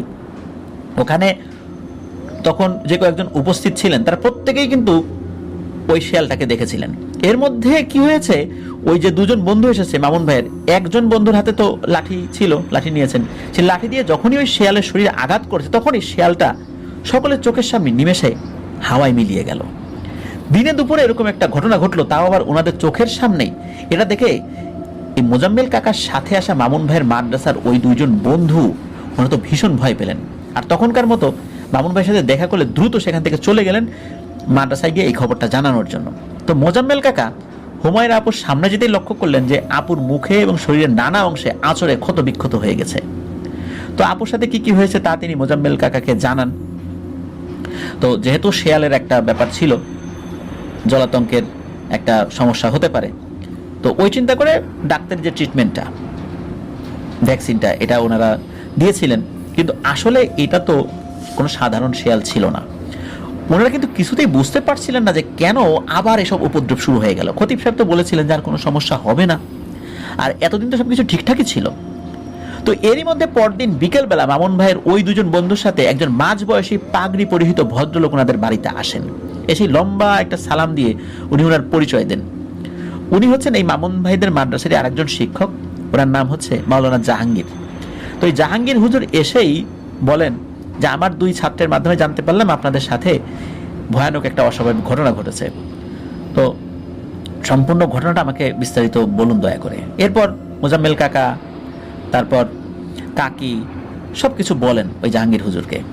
সব শুনে হুজুর বলেন, এখানে বড় কোনো ঝামেলা আছে মনে হচ্ছে। কোনো এক কারণে আপনাদের বাড়ির বন্ধনই নষ্ট হয়ে গিয়েছে, যার কারণে এরকম বজ্জিনের উৎপাত দেখা দিচ্ছে। তবে চিন্তা নেই, আমি এখন বাড়ি বন্ধ করে দিচ্ছি, আর কিছুদিন পর খতিব সাহেব এসে ইনশাল্লাহ একটা না একটা ব্যবস্থা করবেনই। এই বলে বাড়ি বন্ধের উদ্দেশ্যে হুজুর বাড়ির উঠোনে আসেন। যখন তিনি বিড়বিড় করে সূরা পাঠ করতে শুরু করেছেন, তখনই অদৃশ্য কোনো কিছু একটা ওনার মাথায় কষে একটা থাপ্পড় দেয়। উনি বেশ কয়েকবার সূরা পাঠ করার চেষ্টা করছেন, তবে প্রত্যেকবারই অদৃশ্য কোনো কিছু একটা তার মাথায় আঘাত করছিল। বিষয়টা মোজাম্মেল কাকার পরিবার খেয়াল করছিলেন, কিন্তু তারপরও হুজুর চেষ্টা ছাড়ছিলেন না। হঠাৎ করে কোত্থেকে যেন একটা মাঝারি আকারের গাছের গুড়ি এসে ওনার পিঠের দিকটায় সজোরে আঘাত হানে। এতে হুজুর মারাত্মকভাবে আহত হন এবং পড়ে গিয়ে ওনার মাথায় মারাত্মকভাবে আঘাত লাগে, মাথা ফেটে রক্ত বের হতে শুরু করে। বাড়ির সকলে এটা দেখে দ্রুত ওনাকে ধরাধরি করে কাছাকাছি একটা ক্লিনিকে নিয়ে যান। ওই ক্লিনিকটাও ছিল ওদের বাড়ি থেকে প্রায় 3 থেকে 4 কিলোমিটার দূরে। এরপর ক্লিনিকে প্রাথমিক ট্রিটমেন্ট দিয়ে দ্রুত আরও ভালো হসপিটালে ওনাকে নিয়ে যাওয়া হয়। আল্লাহর অশেষ রহমতে ওই যাত্রায় উনি বেঁচে গিয়েছিলেন। তবে জ্ঞান ফিরতেই মোজাম্মেল কাকা ওই হুজুরের কাছে ক্ষমা চান, কেননা ওনাদের সমস্যার সমাধান করতে এসেই হুজুরের আজ এই করুণ অবস্থা। চিকিৎসার যাবতীয় ব্যয়ভার মোজাম্মেল কাকাই বহন করেছিলেন ওই হুজুরের। তো যাই হোক, হুজুরকে চিকিৎসা দিয়ে সুস্থ হলে ওনাকে মাদ্রাসায় পৌঁছে দেওয়া হয়। আর একরাশ দুশ্চিন্তার ভয় নিয়ে ওনারা বাড়িতে বসবাস করতে থাকেন। এভাবে ভয়ে দিন কাটছে ওনাদের, কি হবে না হবে, কিন্তু কোনো কিছুতেই তো কোনো সমাধান হচ্ছে না, কেউ এর সমাধান দিতে পারছে না। এর মধ্যেই একদিন বিকেল বেলা থেকে মোস্তফাকে আর খুঁজে পাওয়া যাচ্ছে না। মোস্তফা তার বন্ধুদের সাথে খেলতে গিয়েছিল, তবে সব বন্ধুরা ফিরে আসলেও মোস্তফা আর ফেরে না। এ ব্যাপারে মোস্তফার বন্ধুদের কাছে জিজ্ঞেস করে তারা জানায়, বিকেলে ক্রিকেট খেলার সময় বল গিয়ে পাশের পাট খেতে গিয়ে পড়ে। তো মোস্তফা যথারীতি সে যায় বলটা আনতে, তবে অনেক সময় পার হয়ে গেলেও যখন সে আসছিল না, তখন ওই বন্ধুরা সেদিকটায় যায়, বলটা ঠিকই পায়, তবে মোস্তফাকে আর খুঁজে পাওয়া যায় না। তো তারা ভেবেছে হয়তো সে ফিল্ডিং করবে না বলে পালিয়ে গেছে, অনেক সময় অনেকে এটা করে, এই জন্য তারা আর মোস্তফাকে খোঁজেনি। তো বন্ধুদের কথা মতো বাড়ির সকলে তাদের সাথে বন্ধুদেরকে নিয়েই এলাকার আরো বেশ কয়েকজন লোক যায় মোস্তফাকে খুঁজতে। তবে সেখানে ওনাদের বেশিক্ষণ আসলে খুঁজতে হয়নি, মোস্তফাকে পাওয়া যায়। তবে যে ভয়ানক দৃশ্যের সম্মুখীন হন তা খুবই ছিল করুণ এবং হৃদয় বিদারক। ওনারা দেখেন মোস্তফার শরীর মাথা থেকে পেট পর্যন্ত একটা অংশ আলাদা, পেট থেকে শরীরের বাকি অংশ আলাদা, এই দুই খণ্ড দুই দিকে পড়ে রয়েছে। মুহূর্তের মধ্যে কান্নার রোল পড়ে যায় সেদিকটায়। উপস্থিত এলাকার সকলেই সেদিন আন্দাজ করতে পেরেছিলেন এটা কোনো মানুষের কাজ হতে পারে না। মেধাবী, চঞ্চল, অফুরন্ত, তরতাজা এই ছেলেটার এমন মৃত্যুকে কেউ মেনে নিতে পারে? এই ছেলেটা স্কুলে একটা দিনের জন্য কখনো অনুপস্থিত থাকতো না। কিছুদিন পর খতিব সাহেব ওমরা পালন করে ফেরত আসেন। ফিরে এসে উনি হাজির হন মোজাম্মেল কাকাদের বাড়িতে। ওনাকে দেখে সেই পরিবারের লোকদের মধ্যে ক্ষণিকের জন্য স্বস্তি উদিত হয়। তারা যেন বাঁচার নতুন আশা খুঁজে পেয়েছেন খতিব সাহেবকে দেখে। খতিব সাহেব আসন গ্রহণ করলেন। খতিব সাহেব এসেই বলতে লাগলেন, আমাকে কিছু বলতে হবে না, আমি সবকিছুর খবর নিয়ে এসেছি। জাহাঙ্গীর হুজুর সবকিছুই বলেছেন আমাকে। আমি তারপর আমার সবচাইতে ক্ষমতাধর একজন জিন ছাত্রকে পাঠাই এসবের তথ্য জোগাড় করে আনতে, কেন নতুন করে সমস্যার সৃষ্টি হলো। তবে সে কোনো ঠিক তথ্যই জোগাড় করে আনতে পারছিল না। শেষে আমি তাকে বলি, তুমি মারিদদের দেশে গিয়ে খবর আনো। মারিদদের একটা উপদ্বীপ আছে, জাজিরাতুল মারিদ বলা হয়, সেখানে গিয়ে তুমি খবর আনো, সেখানে তুমি খবর পাবা। সে প্রথমে ওখানটা যেতে রাজি হচ্ছিল না, কারণ মারিদরা খুব দুর্ধর্ষ প্রকৃতির জিন হয়, আর ওদের একটা জল্লাদ গ্রুপ রয়েছে। এই জল্লাদ গ্রুপ এরা তাদের এলাকা পাহারা দেয়। যে কোনো জিনকে সন্দেহজনক অবস্থায় তারা দেখতে পেলে সাথে সাথে মেরে ফেলে। শুধু জিন না, মানুষকেও তারা মেরে ফেলে। তো সে কিন্তু যেতে চাচ্ছিল না, কারণ এতে তার প্রাণের আশঙ্কা ছিল। তবে আমি তাকে একটা পর্যায়ে অনুরোধ থেকে আদেশ করি। শেষ পর্যন্ত আমার আদেশ সে ফেলতে পারে নাই। সে গিয়ে কিছুক্ষণ পর ভয়ার্ত চেহারা নিয়ে ফেরত আসে। আমি তাকে কারণ জিজ্ঞেস করলে সে জানায়, পূর্বে যে দুজন জিন আপনাদের জ্বালাতন করেছিল, তারা আমার অবর্তমানে কোনো এক কারণে ছাড়া পেয়ে পালিয়ে যায়। পালিয়ে গিয়ে তারা তাদের গোত্রের নেতাদের সামনে গিয়ে হাজির হয়। আর যখন তারা সব ঘটনা বলে, তখনই সেই গোত্রের একজন তৎক্ষণাৎ ওই জিন দুটিকে হত্যা করে। তাদেরকে হত্যা করার কারণ হচ্ছে, তারা দুজন এতদিন মানুষের কাছে বন্দী ছিল, মানুষের দোয়া তদবিরের কারণে। আর তার থেকেও বড় কথা হচ্ছে, তারা সুযোগ পেয়েও কেন ওই পরিবারের ক্ষতি করতে পারল না। তাদের গোত্রের জন্য এটা একটা অপমানজনক। তাই এবারে ওই গোত্রের সর্দার এই পরিবারকে নিশ্চিহ্ন করে দেওয়ার জন্য সবচেয়ে ভয়ানক এবং শক্তিশালী 4 জন মারিদ জিনকে পাঠিয়েছে। আর সে 4 জন জিনের বিশেষ একটি নাম রয়েছে, যার অর্থ দাঁড়ায় অন্ধকারের নেতা। এটা তাদের গোত্রে এই নামটা পরিচিত আর কি। তো এরা খুবই দুর্ধর্ষ এবং জল্লাদ শ্রেণীর জিন, যাদের মনে কোনো মায়া দয়া নাই।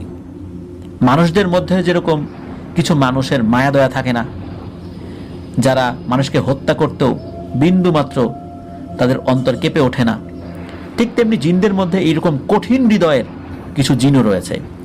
মারিদরা এমনিতেও খুব হিংস্র, কিন্তু এদের হিংস্রতা থেকেও আরো হিংস্রতম কিছু জিন রয়েছে মারিদদের মধ্যে, যাদেরকে এই জল্লাদের দায়িত্ব দেওয়া হয়।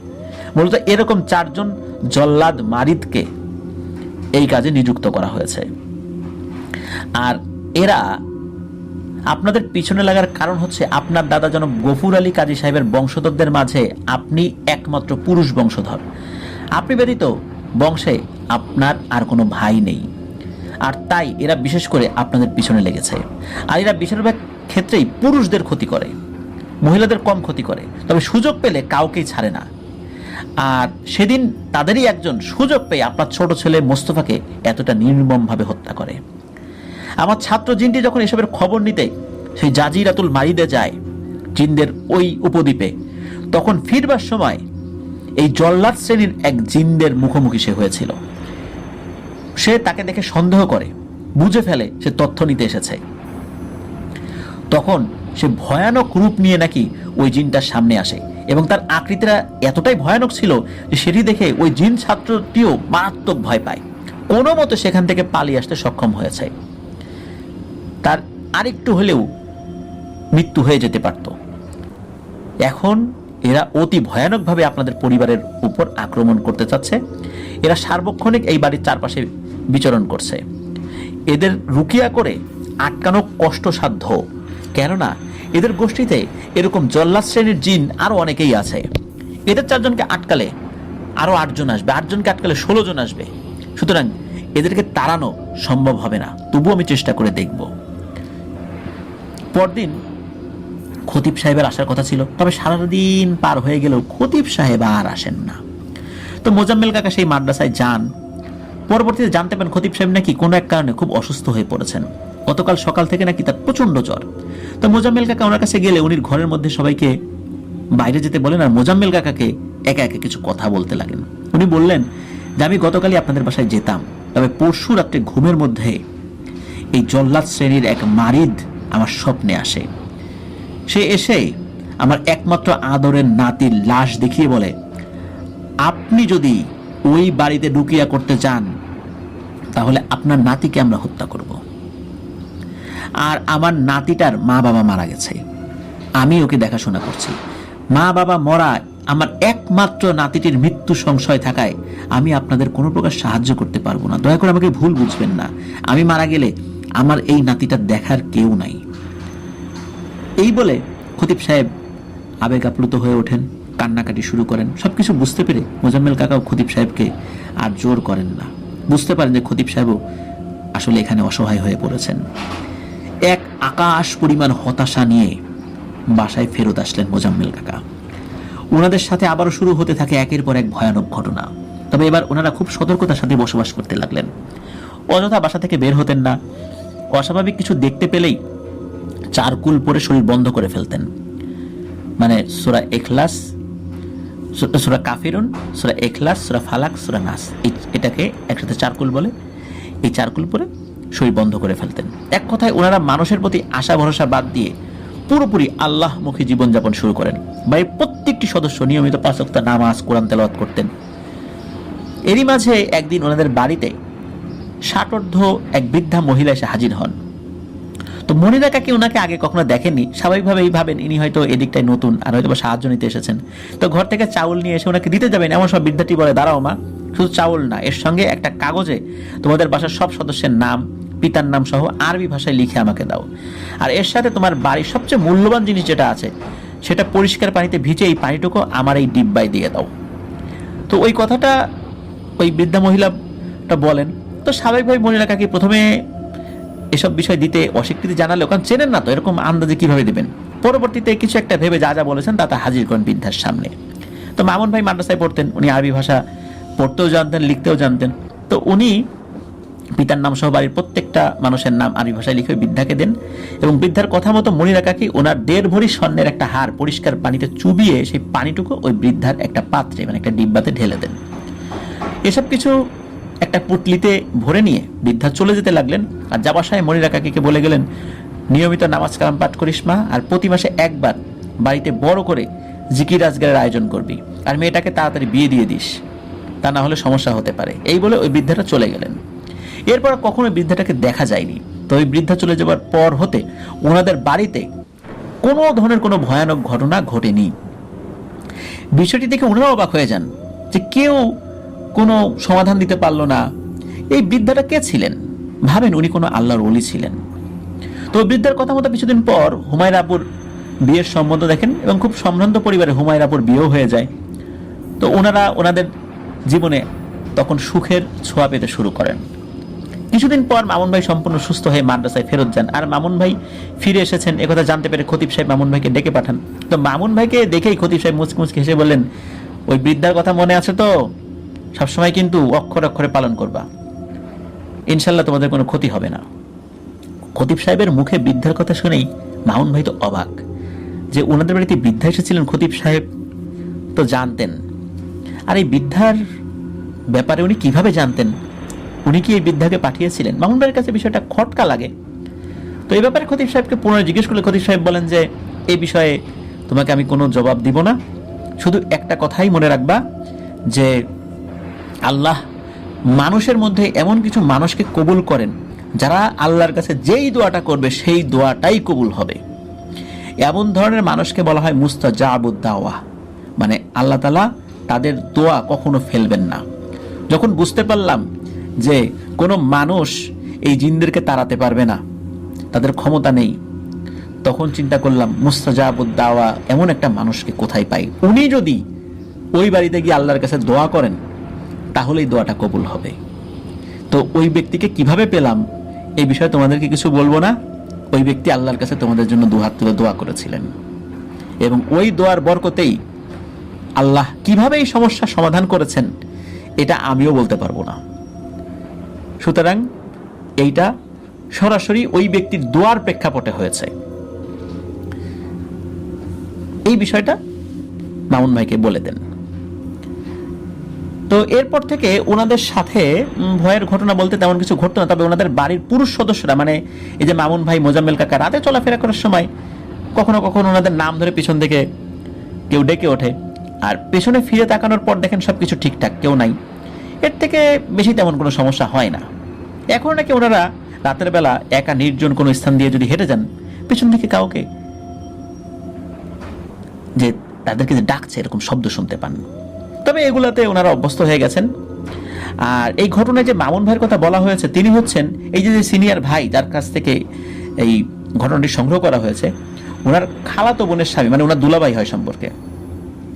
তো প্রিয় লিসেনার্স, এটি ছিল ঘটনা। এই ঘটনার একটি গুরুত্বপূর্ণ ব্যাপারটা কি জানেন? সেটা হচ্ছে যে আমরা প্রতিনিয়ত মানুষের কাছে যাই যে তাদের সমস্যা সমাধান করার জন্য, প্রতিনিয়ত লক্ষ লক্ষ টাকা খরচ করি যে এই সমস্যার সমাধান করে দেন, তান্ত্রিক, কবিরাজ, এগুলো নিয়ে আমরা পড়ে থাকি। আমাদের কাছে প্রচুর মেইল আসে, হোয়াটসঅ্যাপে নক দিতে থাকে যে অমুকের ঠিকানা দেন, তমুকের ঠিকানা দেন, ভালো কোনো হুজুরের ঠিকানা দেন। কিন্তু দেখেন, আল্লাহর কাছে আমরা আসলে কতটুকু চাই? আমরা কি ঠিক সেভাবে, যেভাবে মানুষকে খুঁজছি, আল্লাহর রহমত কি ওভাবে খুঁজছি? আর একটা ব্যাপার হচ্ছে যে মুস্তাজাবুদ দাওয়া, এমন কিছু কিছু ব্যক্তিরা আছেন, তারা দোয়া করলেই এটা ইনশাল্লাহ কবুল হবে। এমন ব্যক্তিদের সন্ধান না করে আমরা তান্ত্রিক, কবিরাজ, এই ধরনের কিছু হুজুর যারা প্রফেশনাল রুকিয়া করে মোটা অঙ্কের টাকা হাতিয়ে নেন, এই ব্যক্তিদেরকে আমরা খুঁজে বেড়াই, তাদের কাছে গিয়ে সময় নষ্ট করছি। একটাবারের জন্য মুস্তাজাবুদ দাওয়া টাইপের কোনো লোকের কাছ থেকে দোয়া নেওয়ার জন্য আমরা তো এতটা বিচলিত না যতটা বিচলিত আমরা তান্ত্রিক, কবিরাজ আর হুজুরের কাছ থেকে তদবির নেওয়ার জন্য। প্রিয় লিসেনার্স, আপনাদের আশেপাশে এরকম অসংখ্য মানুষ রয়েছেন, তবে সেই মানুষগুলো কখনো সামনে আসেন না। যারা জীবনের প্রতিটা পদক্ষেপ খুব চিন্তা ভাবনা করে ফেলেন, হালাল রুজির বিষয়ে তারা খুব সতর্ক থাকেন, বিন্দু মাত্র হারাম উপার্জনের দিকে তারা যান না, 5 ওয়াক্ত সালাত আদায় করেন এবং নিজেদের পরহেজগারিতাটাও মানুষের সামনে বলেন না। তারা নীরবে নিভৃতে আল্লাহর কাছে কান্নাকাটি করেন। যদি সুযোগ থাকে এই ধরনের মানুষের কাছ থেকে দোয়া নিতে হবে। রাসূল সাল্লাল্লাহু আলাইহি ওয়াসাল্লাম কিন্তু ইন্তেকালের পূর্বে বলেছিলেন যে ওয়াইস কর্নের কাছ থেকে তোমরা কিন্তু দোয়া নিও, তার সাথে যদি কখনো দেখা হয়। তো চলুন শুরু করি ঘটনা। তো ঘটনাটি উনি ডিসেম্বর মাসে সংগ্রহ করেছিলেন, এই 2023-এর ডিসেম্বরে। একটি মেলাতে গিয়েছিলেন উনি। তো সেখানে একজন গুড় বিক্রেতার সাথে ওনার পরিচয় হয়। এই শোভন দাস কিন্তু উনি একটি কোম্পানিতে সার্ভেয়ার হিসাবে জব করছেন, আর ওনার কাজের খাতিরে বিভিন্ন জায়গায় যেতে হয়, বিভিন্ন মানুষের কাছ থেকে তথ্য সংগ্রহ করতে হয়। তো ওই গুড় বিক্রেতার কাছ থেকেই মূলত উনি ঘটনাটি শুনেছিলেন। তো বিভিন্ন কথাবার্তা বলার এক পর্যায়ে ওনাকে জিজ্ঞেস করেছিলেন যে ওনার কোনো ভূতের গল্প জানা আছে কিনা।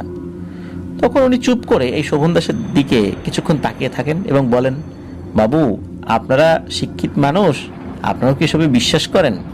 তো উনি উত্তর দেন, বিশ্বাস করি বলেই তো আপনাদের কাছে জানতে চাইলাম। তো উনি বলেন, আমার সাথে কোনো ভূতের ঘটনা ঘটে নাই, তবে ছোটবেলায় আমার বাবার কাছ থেকে একটি ঘটনা শুনেছিলাম, সেটা বলতে পারি। তবে এখন বলতে পারবো না, বেচা কেনা হচ্ছে, পরে আসলে বলতে পারবো। তো শোভন দাস উনি ওনার কাজ শেষ করে আবার এই গুড় বিক্রেতার কাছে যান। তখন ওনার বেচা কেনা প্রায় শেষ পর্যায়ে, আর অল্প সময়ের পরে বেচা কেনা শেষও হয়ে যায়, ওনার যে মালগুলো এনেছিলেন সেগুলো শেষ। এরপর ঘটনা বলতে শুরু করেন।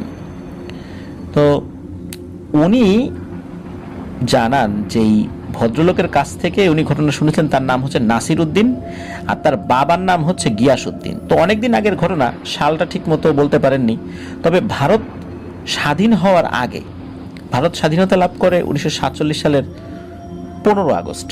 তো এই 40-এর দশকের কোন একটা সময় হবে আর কি। তো ওই সময়ে এই নাসির উদ্দিন যিনি, ওনার জন্ম হয় নাই আর কি। তো গ্রামের নামটি এই যিনি গুড় বিক্রেতা উনি মনে করতে পারেননি, অনেক তথ্যই উনি দিতে পারেননি যে গ্রামের নাম কি, সাল এক্সাক্ট কত, এই কয়েকটা বিষয় আর কি। তো মূল বিষয়টা উপস্থাপন করেছিলেন। তো ওই সময় ওই গিয়াস উদ্দিন যিনি, ওই গিয়াস উদ্দিন দাদু নিজের স্ত্রীকে নিয়ে থাকতেন। পরিবার খুবই দরিদ্র, তার পরিবার মূলত এই গুড়ের ব্যবসার সাথে যুক্ত।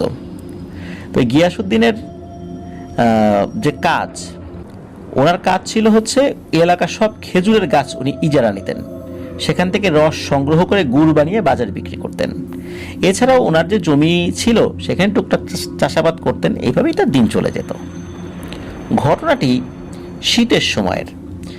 এই গিয়াসউদ্দিন দাদু খুব ভোরে ঘুম থেকে ওঠেন, হাত মুখ ধুয়ে নামাজ পড়ে রোজ বেরিয়ে পড়তেন গাছ থেকে খেজুরের রস কালেক্ট করতে।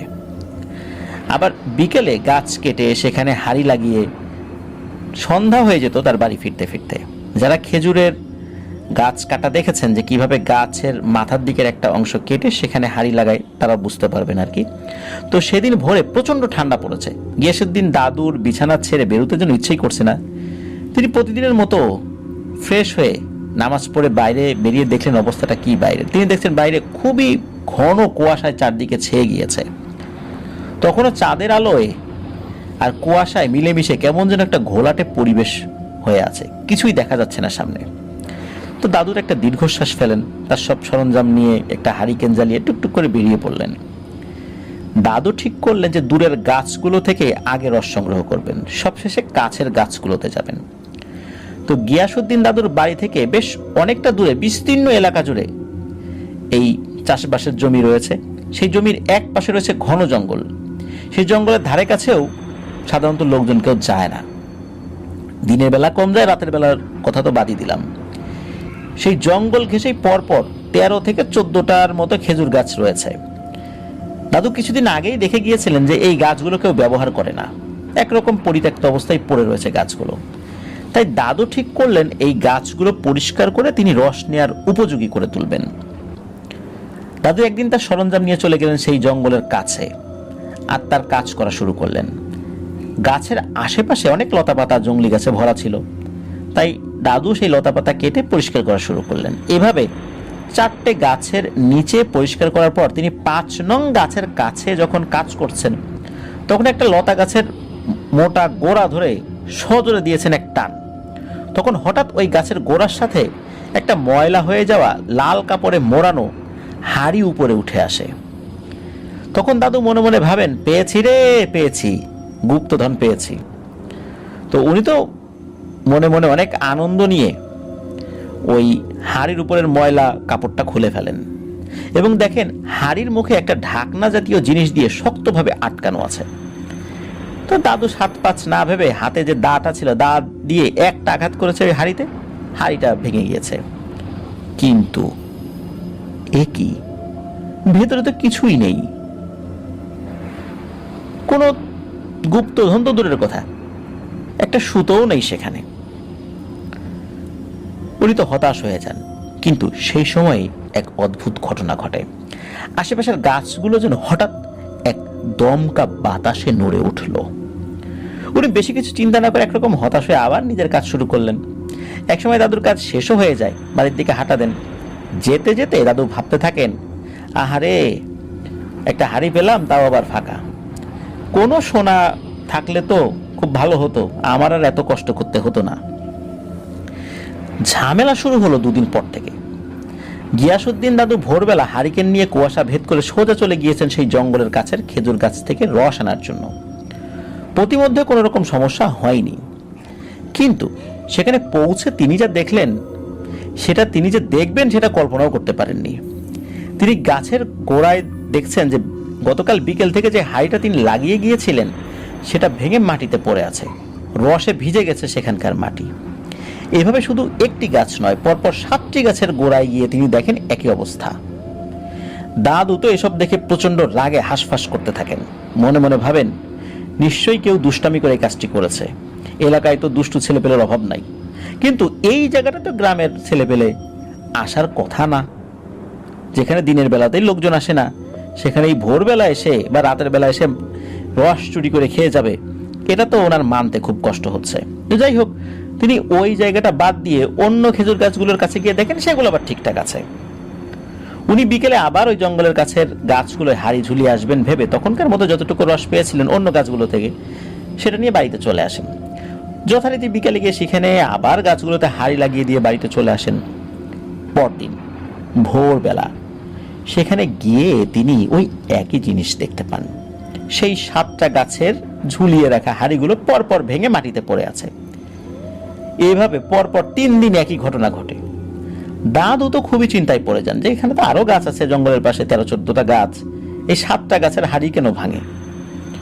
তো মনে মনে চিন্তা করতে থাকেন আর ভাবতে থাকেন কে এই কাজটা করছে, কেনই বা করছে এটা, আমাকে এটা জানতেই হবে। কোনো চোর যদি করতো তাহলে তো গ্রামে আরো অনেক গাছ আমি কাটি, সেখানকার রস খেতে পারতো, ওখানে যাই কেন? আবার হতে পারে যে ওখানে যেই গাছগুলো আছে ওটা নিরিবিলি জায়গা, লোকজন যায় না, রস চুরি করার সময় ধরা পড়ার সম্ভাবনাও কম, এই কারণে হয়তোবা দুষ্টু চোরেরা সেখানে যায়। তো আমাকে তো জানতেই হবে, আর যদি একবার ধরতে পারি এমন মার দেব যে জম্মের মতো দুষ্টামি ছুটে যাবে। তো এই চিন্তা করে তিনি ঠিক করেন যে আজকে ভোরের আগে খেজুর গাছের কাছে গিয়ে লুকিয়ে দেখবেন যে এই দুষ্টামিটা কে করে। তিনি রাতে খাওয়া দাওয়া করে তাড়াতাড়ি শুয়ে পড়েন এবং ভোর হওয়ার আগেই উঠেও পড়েন। বাইরে বেরিয়ে দেখেন হালকা কুয়াশা রয়েছে, ওই দিন ঘন কুয়াশা ছিল না, চাঁদের আলো বেশ ভালোই ছিল এবং চাঁদের আলোয় চারদিকে আলোকিত ছিল। দাদু গায়ে একটা চাদর মুড়ি দিয়ে হাতে একটা মোটা বাঁশের লাঠি নিয়ে সোজা হাঁটা দিলেন জঙ্গলের দিকে। তিনি হারিকেনটার সাথে নেননি, ওই দিনের মতো বা ওই সময়ের মতো, যেহেতু চাঁদের আলো ছিল আর দূর থেকে হারিকেনের আলো দেখে ওই দুষ্টু ছেলেপেলেগুলো হয়তো বা সতর্ক হয়ে পালিয়ে যেতে পারে, এইভাবে দাদু কোনো আলো ছাড়াই চলে গেলেন। কিছুটা কাছাকাছি আসার পর একটা অস্পষ্ট অবয়ব দেখতে পেলেন, ঠিক খেজুর গাছের নিচে দাঁড়িয়ে আছে, তবে চেহারাটা ঠিক বোঝা যাচ্ছে না। দাদু মনে মনে ভাবলেন, পেয়েছি বেটাকে, আজ পিটিয়ে আমার হাতের এই লাঠিটা ভাঙবো ওর পিঠে আর ওর হাত পা ভেঙে দেব। কিন্তু এই বদমাইশটা কে সেটা তো বুঝতে পারছি না, দেখি তো একটু সামনে গিয়ে। উনি একটু সামনে এগিয়ে একটা ঝোপের আড়ালে বসে চুপচাপ দেখতে থাকলেন। কুয়াশার কারণে স্পষ্ট বোঝা না গেলেও মোটামুটি বোঝা যাচ্ছিল। মনে হলো ওই অভাবটা লম্বা কি যেন একটা গাছের দিকে এগিয়ে দিয়ে রস সমেত হাড়িটা মুহূর্তের মধ্যে নিচে নামিয়ে নিল। তারপর নিমিষেই হাড়ি থেকে ঢক ঢক করে সব রস খেয়ে হাড়িটা ধপাস করে মাটিতে ফেলে ভেঙে দিল আর গাছটা ধরে একটু ঝাঁকিয়ে দিল। এভাবে আবার পাশের গাছটায় গিয়ে ঠিক একই রকম ভাবে তার কাজ করা শুরু করলো। হাড়িটা ভাঙলো আর এরপর 2 হাত ধরে গাছটা ধরে একটু ঝাঁকালো। দাদু তো এটা দেখে রেগে একেবারে গরম হয়ে গেল। এটা যে কোনো ভৌতিক ঘটনা হতে পারে এটা কিন্তু উনি একটাবারের জন্য মনেই করতে পারেননি, বরং চিন্তা করেছিলেন এটা গ্রামের কোনো ছিচকে চোর হবে, এছাড়া আর কিছুই নয়। হয়তোবা হাতে কোনো কোটা জাতীয় কিছু আছে, ওটা দিয়ে ওই নিচ থেকে হাড়িটা পেরে আনছে। মোটামুটি ভালোই প্রস্তুতি নিয়ে এসেছে এই ছিচকে চোরটা। তো দাদু কোনো কথা না বলে বাঁশের লাঠিটা এক হাতে শক্ত করে ধরে দৌড়ে সোজা ছুটে গেলেন ওই অভাবটার দিকে। গিয়েই লাঠি দিয়ে সপাত সপাত করে বাড়ি দেয়া শুরু করলেন। অবয়বটা অদ্ভুতভাবে চিৎকার করতে শুরু করলো। অনেক সময় দেখা যায় যে পাখির বাচ্চারা চি চি করে শব্দ করতে থাকে খুব জোরে জোরে, ঠিক ওই রকম শব্দ, কিন্তু খুব মারাত্মক তীক্ষ্ণ শব্দ। এইভাবে শব্দ করে চিৎকার করে মাটিতে পড়ে গেল। আর দাদু কোনো সময় নষ্ট না করে লাঠি দিয়ে ক্রমাগত ওটাকে আঘাত করতেই লাগলেন। রাগের কারণে তার একবারও মাথায় আসেনি যে এটা কে, একটু দেখি তো এটা কি মানুষ না অন্য কোনো প্রাণী না ভূত।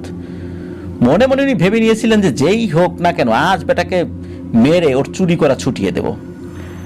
মার খেতে খেতে ওই অভাবটা ওভাবে চি চি আর্তনাদ করতে করতে ঘুরে যখন দাদুর দিকে তাকিয়েছে তখন দাদুর বুকের ভেতরে ধরাস করে ওঠে আর প্রথম ওটার সাথে দাদুর চোখাচোখি হয়।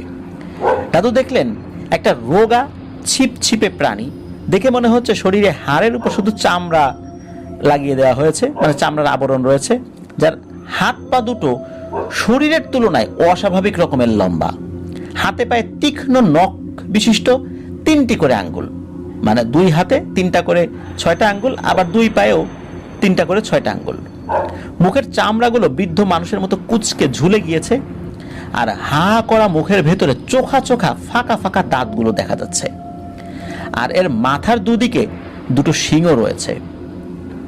হঠাৎ করে ওটার বড় টেনিস বলের মতো চোখ দুটো আগুনের মতো দপ করে জ্বলে উঠল। এটা দেখে দাদু প্রচন্ড ভয়ে ও বাবা গো মা গো বলে প্রচন্ড জোরে এক চিৎকার দিয়ে উল্টো পায়ে ঝেড়ে এক দৌড় মেরেছেন সোজা বাড়ির দিকে। পাগলের মতো দৌড়াতে দৌড়াতে মাঝ রাস্তায় হোঁচট খেয়ে মাটিতে পড়ে গিয়ে দাদু জ্ঞান হারিয়ে ফেলেন। ওদিকে ওই জায়গা থেকে কাছাকাছি যে বাড়িগুলো ছিল সেখানকার লোকজনেরা দাদুর চিৎকার শুনতে পেয়ে হারিকেন নিয়ে ছুটে চলে আসে কি হয়েছে দেখার জন্য। তারা মাঝ রাস্তায় এসে দাদুকে পড়ে থাকতে দেখে চিনতে পারে এবং ধরাধরি করে বাড়িতে দিয়েও আসে। তো এই ঘটনার একদিন পর দাদুর জ্ঞান আসে, কিন্তু তিনি তখনও কথা বলতে পারছিলেন না ভালো করে। পরিবারের মানুষ তো সব চিন্তায় পড়ে যায়। এরপর পাশের গ্রামের একজন কবিরাজকে দিয়ে চিকিৎসা করানো হয়। সেই দিন রাত্রে দাদু অল্প অল্প কথা বলতে শুরু করেন। পরিবারের সবাই কি হয়েছিল আগের রাতে জানতে চাইলে দাদু তেমন কিছু বলেন নাই কাউকে। যেহেতু দাদুর পরিবার খুবই গরিব ছিল আর রস সংগ্রহ করা তার পেশা ছিল, তাই যখনই ভয় পান না কেন বা যদি আরো মারাত্মক কোনো কিছু ঘটে রস জোগাড় করেই তাকে বাঁচতে হবে। তো যতই ভয় পাক আর যতই বিপদ হোক। তো আসলে মানুষের জীবনে পেটের জ্বালাটা অনেক গুরুত্বপূর্ণ। পেটের জ্বালার কাছে ভয় আসলে কিছু না। তো দাদু আবার পরদিন সকালে রস আনতে যান এবং সবকিছু আবার স্বাভাবিক পান। ওই দিন কিন্তু উনার যে হাঁড়িগুলো ছিল ওই হাঁড়িগুলো স্বাভাবিক ছিল। আগের দিন বিকালে হাঁড়িগুলো লাগিয়ে দিয়েছিলেন আর কি। তো তিনি মনে করেন যে রাত বিরাতে বেরোলে এরকম ঘটনা ঘটাটাই স্বাভাবিক। এরপর সবকিছু নর্মাল চলতে থাকে।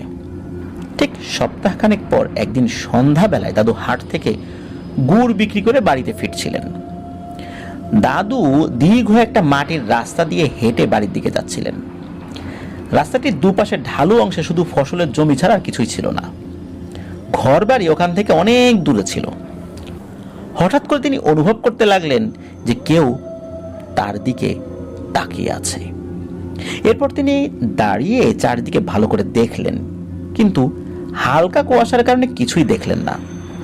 দাদু আবার হাঁটা দিলেন। চারদিকে এই নিস্তব্ধতার মাঝে একবার তিনি একটা শব্দ শুনতে পেলেন। একটা অদ্ভুত বিজাতীয় সুরে কেউ কান্না করছে।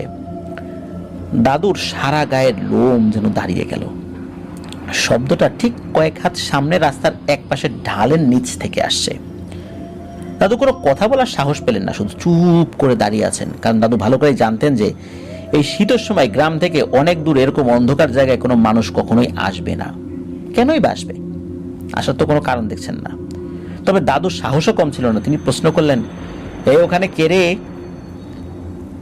এই প্রশ্ন করার পর হঠাৎ ওখান থেকে একটা উত্তর ভেসে এলো, আমাকে একটু টেনে উপরে তোল, আমি উঠতে পারছি না রে বাপু। তো দাদু আবার প্রশ্ন করলেন, আপনি কে? আগে পরিচয় দিন আপনার। তো ওখান থেকে বলে যে আমি অমুক, মানে একটা নাম বলে আর কি। ওই নামের ব্যক্তিকে আবার দাদু চিনতেন। তো ওখান থেকে ওই আওয়াজটা আসে, আমি অমুক, এখান থেকে জমির কাজ শেষ করে বাড়ি ফেরার সময় আমি মাথা ঘুরে রাস্তা থেকে নিচে পড়ে যাই, এখন আর উঠতে পারতেছি না রে বাপু, আমাকে টেনে তোল। তো দাদুর মনে একটু খটকা লাগে, কারণ যেই নামটা বলেছিল ওই জমির যিনি মালিক, তো বা যেই নামটা বলেছিল ওই ব্যক্তিকে উনি চিনতেন। তো তার জমি আবার এইখানে ছিল না, ওখানে একটা খাল ছিল, ওই খালের অপর পাশে তার জমি ছিল, এই পাশে তার কোনো জমি ছিল না। তা সে এখানে কেন আসবে? দাদু কিন্তু খারাপ কিছু একটা হবে এটা আন্দাজ করতে পেরে আর কোনো কথা না বলে সোজা বাড়ির দিকে জোরে হাঁটা শুরু করলেন। হঠাৎ সামনে একটা জিনিস দেখে আবার থমকে দাঁড়িয়ে গেলেন। তিনি দেখলেন রাস্তার নিচের ঢাল থেকে লম্বা লম্বা দুটো চিকন হাত রাস্তার উপরে উঠে এলো। তারপর আস্তে আস্তে একটা অদ্ভুত প্রাণী উপরে উঠে আসে। উঠে আসার পর অন্ধকারে ওটার দপ করে বড় বড় চোখ দুটো জ্বলে উঠল। ওটা একেবারে রাস্তার মাঝে দাঁড়িয়ে দাদুর দিকে সোজা তাকিয়ে রাগে গজরাতে শুরু করে। দাদুর এবার মনে পড়ে যায় সেই ভয়ানক রাতের কথা, যে এটা তো সেই প্রাণী রে যাকে কয়েক রাত আগে রস চুরি করে খেতে দেখে অনেক মারধর করেছিলেন উনি। হঠাৎ ওই প্রাণীটা ভয়ানক কণ্ঠে বলে ওঠে, কিরে বেটা গিয়াসউদ্দিন বদমাস, নিজেকে খুব চালাক ভাবিস? আমাকে চিনতে পেরেছিস? তাহলে তোর মারের যন্ত্রণা এখনো কিন্তু আমি ভুলিনি। যন্ত্রণা কাকে বলে আজ আমি তোকে দেখাবো। শুধু তোকেই নয়, তোর পুরো বংশ, তোর পুরো গ্রামের যত মানুষ থাকে সবাইকেই দেখাবো। এই বলে ওই জন্তুটা এক লাফ দিয়ে দাদুর কাছে চলে আসে। দাদু যেই না ঘুরে উল্টো দিকে দৌড় দিতে যাবে, ঠিক সেই সময় ওটা দাদুর এক হাত শক্ত করে ধরে ফেলে আর অন্য হাত দিয়ে এক খামচি দেয়। দাদুর পিঠের এক পাশে খুব কেটে রক্ত বের হয়ে যায় আর কি, মানে খুব গভীর ক্ষত সৃষ্টি হয়। দাদু যন্ত্রণা চোটে জোর এক চিৎকার দিয়ে ওঠেন। এরপর ওই জন্তুটার সাথে দাদুর ধস্তাধস্তি শুরু হয়ে যায়। দাদু অনেক চেষ্টা করেন ওটার খপ্পর থেকে পালানোর, কিন্তু পারেন না। একসময় ওই জিনিসটা দাদুর হাত ধরে তুলে আছাড় মারতে থাকে। বেশ কয়েকবার আছাড় খাবার পর দাদুর শরীরের অনেক জায়গায় মারাত্মকভাবে জখম হয়। দাদু আস্তে আস্তে নিস্তেজ হয়ে যেতে থাকেন। দাদু মনেই করে নিয়েছিলেন এটাই তার জীবনের শেষ সময়, কিন্তু রাখে আল্লাহ মারেকে। মহান আল্লাহ তাআলার ইচ্ছা হয়তো তখন ছিল না। হঠাৎ কিছু দূর থেকে 2-3 জন মানুষ ছুটে আসতে থাকে।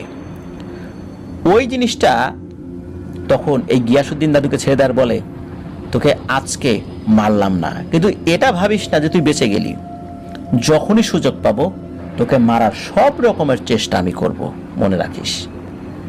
এই বলে ওই অবয়বটা আবার রাস্তার ঢাল বেয়ে নিচে চলে যায় দ্রুত গতিতে। ওদিকে 2-3 জন লোক মূলত হাট থেকেই ফিরছিলেন। কিছু দূর থেকে একটা মানুষের চিৎকার শুনে ওনারা দৌড়াতে শুরু করেন এবং সেখানে এসে দাদুকে প্রায় অচেতন অবস্থায় পেয়ে ধরাধরি করে তার বাড়িতে নিয়ে যান। তো স্থানীয় এক তান্ত্রিকের কাছ থেকে ঝাড়ফুঁক করানো হয়, এরপর কবিরাজি কিছু চিকিৎসা করানো হয়। ওনার শরীরের বিভিন্ন জায়গায় মারাত্মক আঘাত লেগেছিল।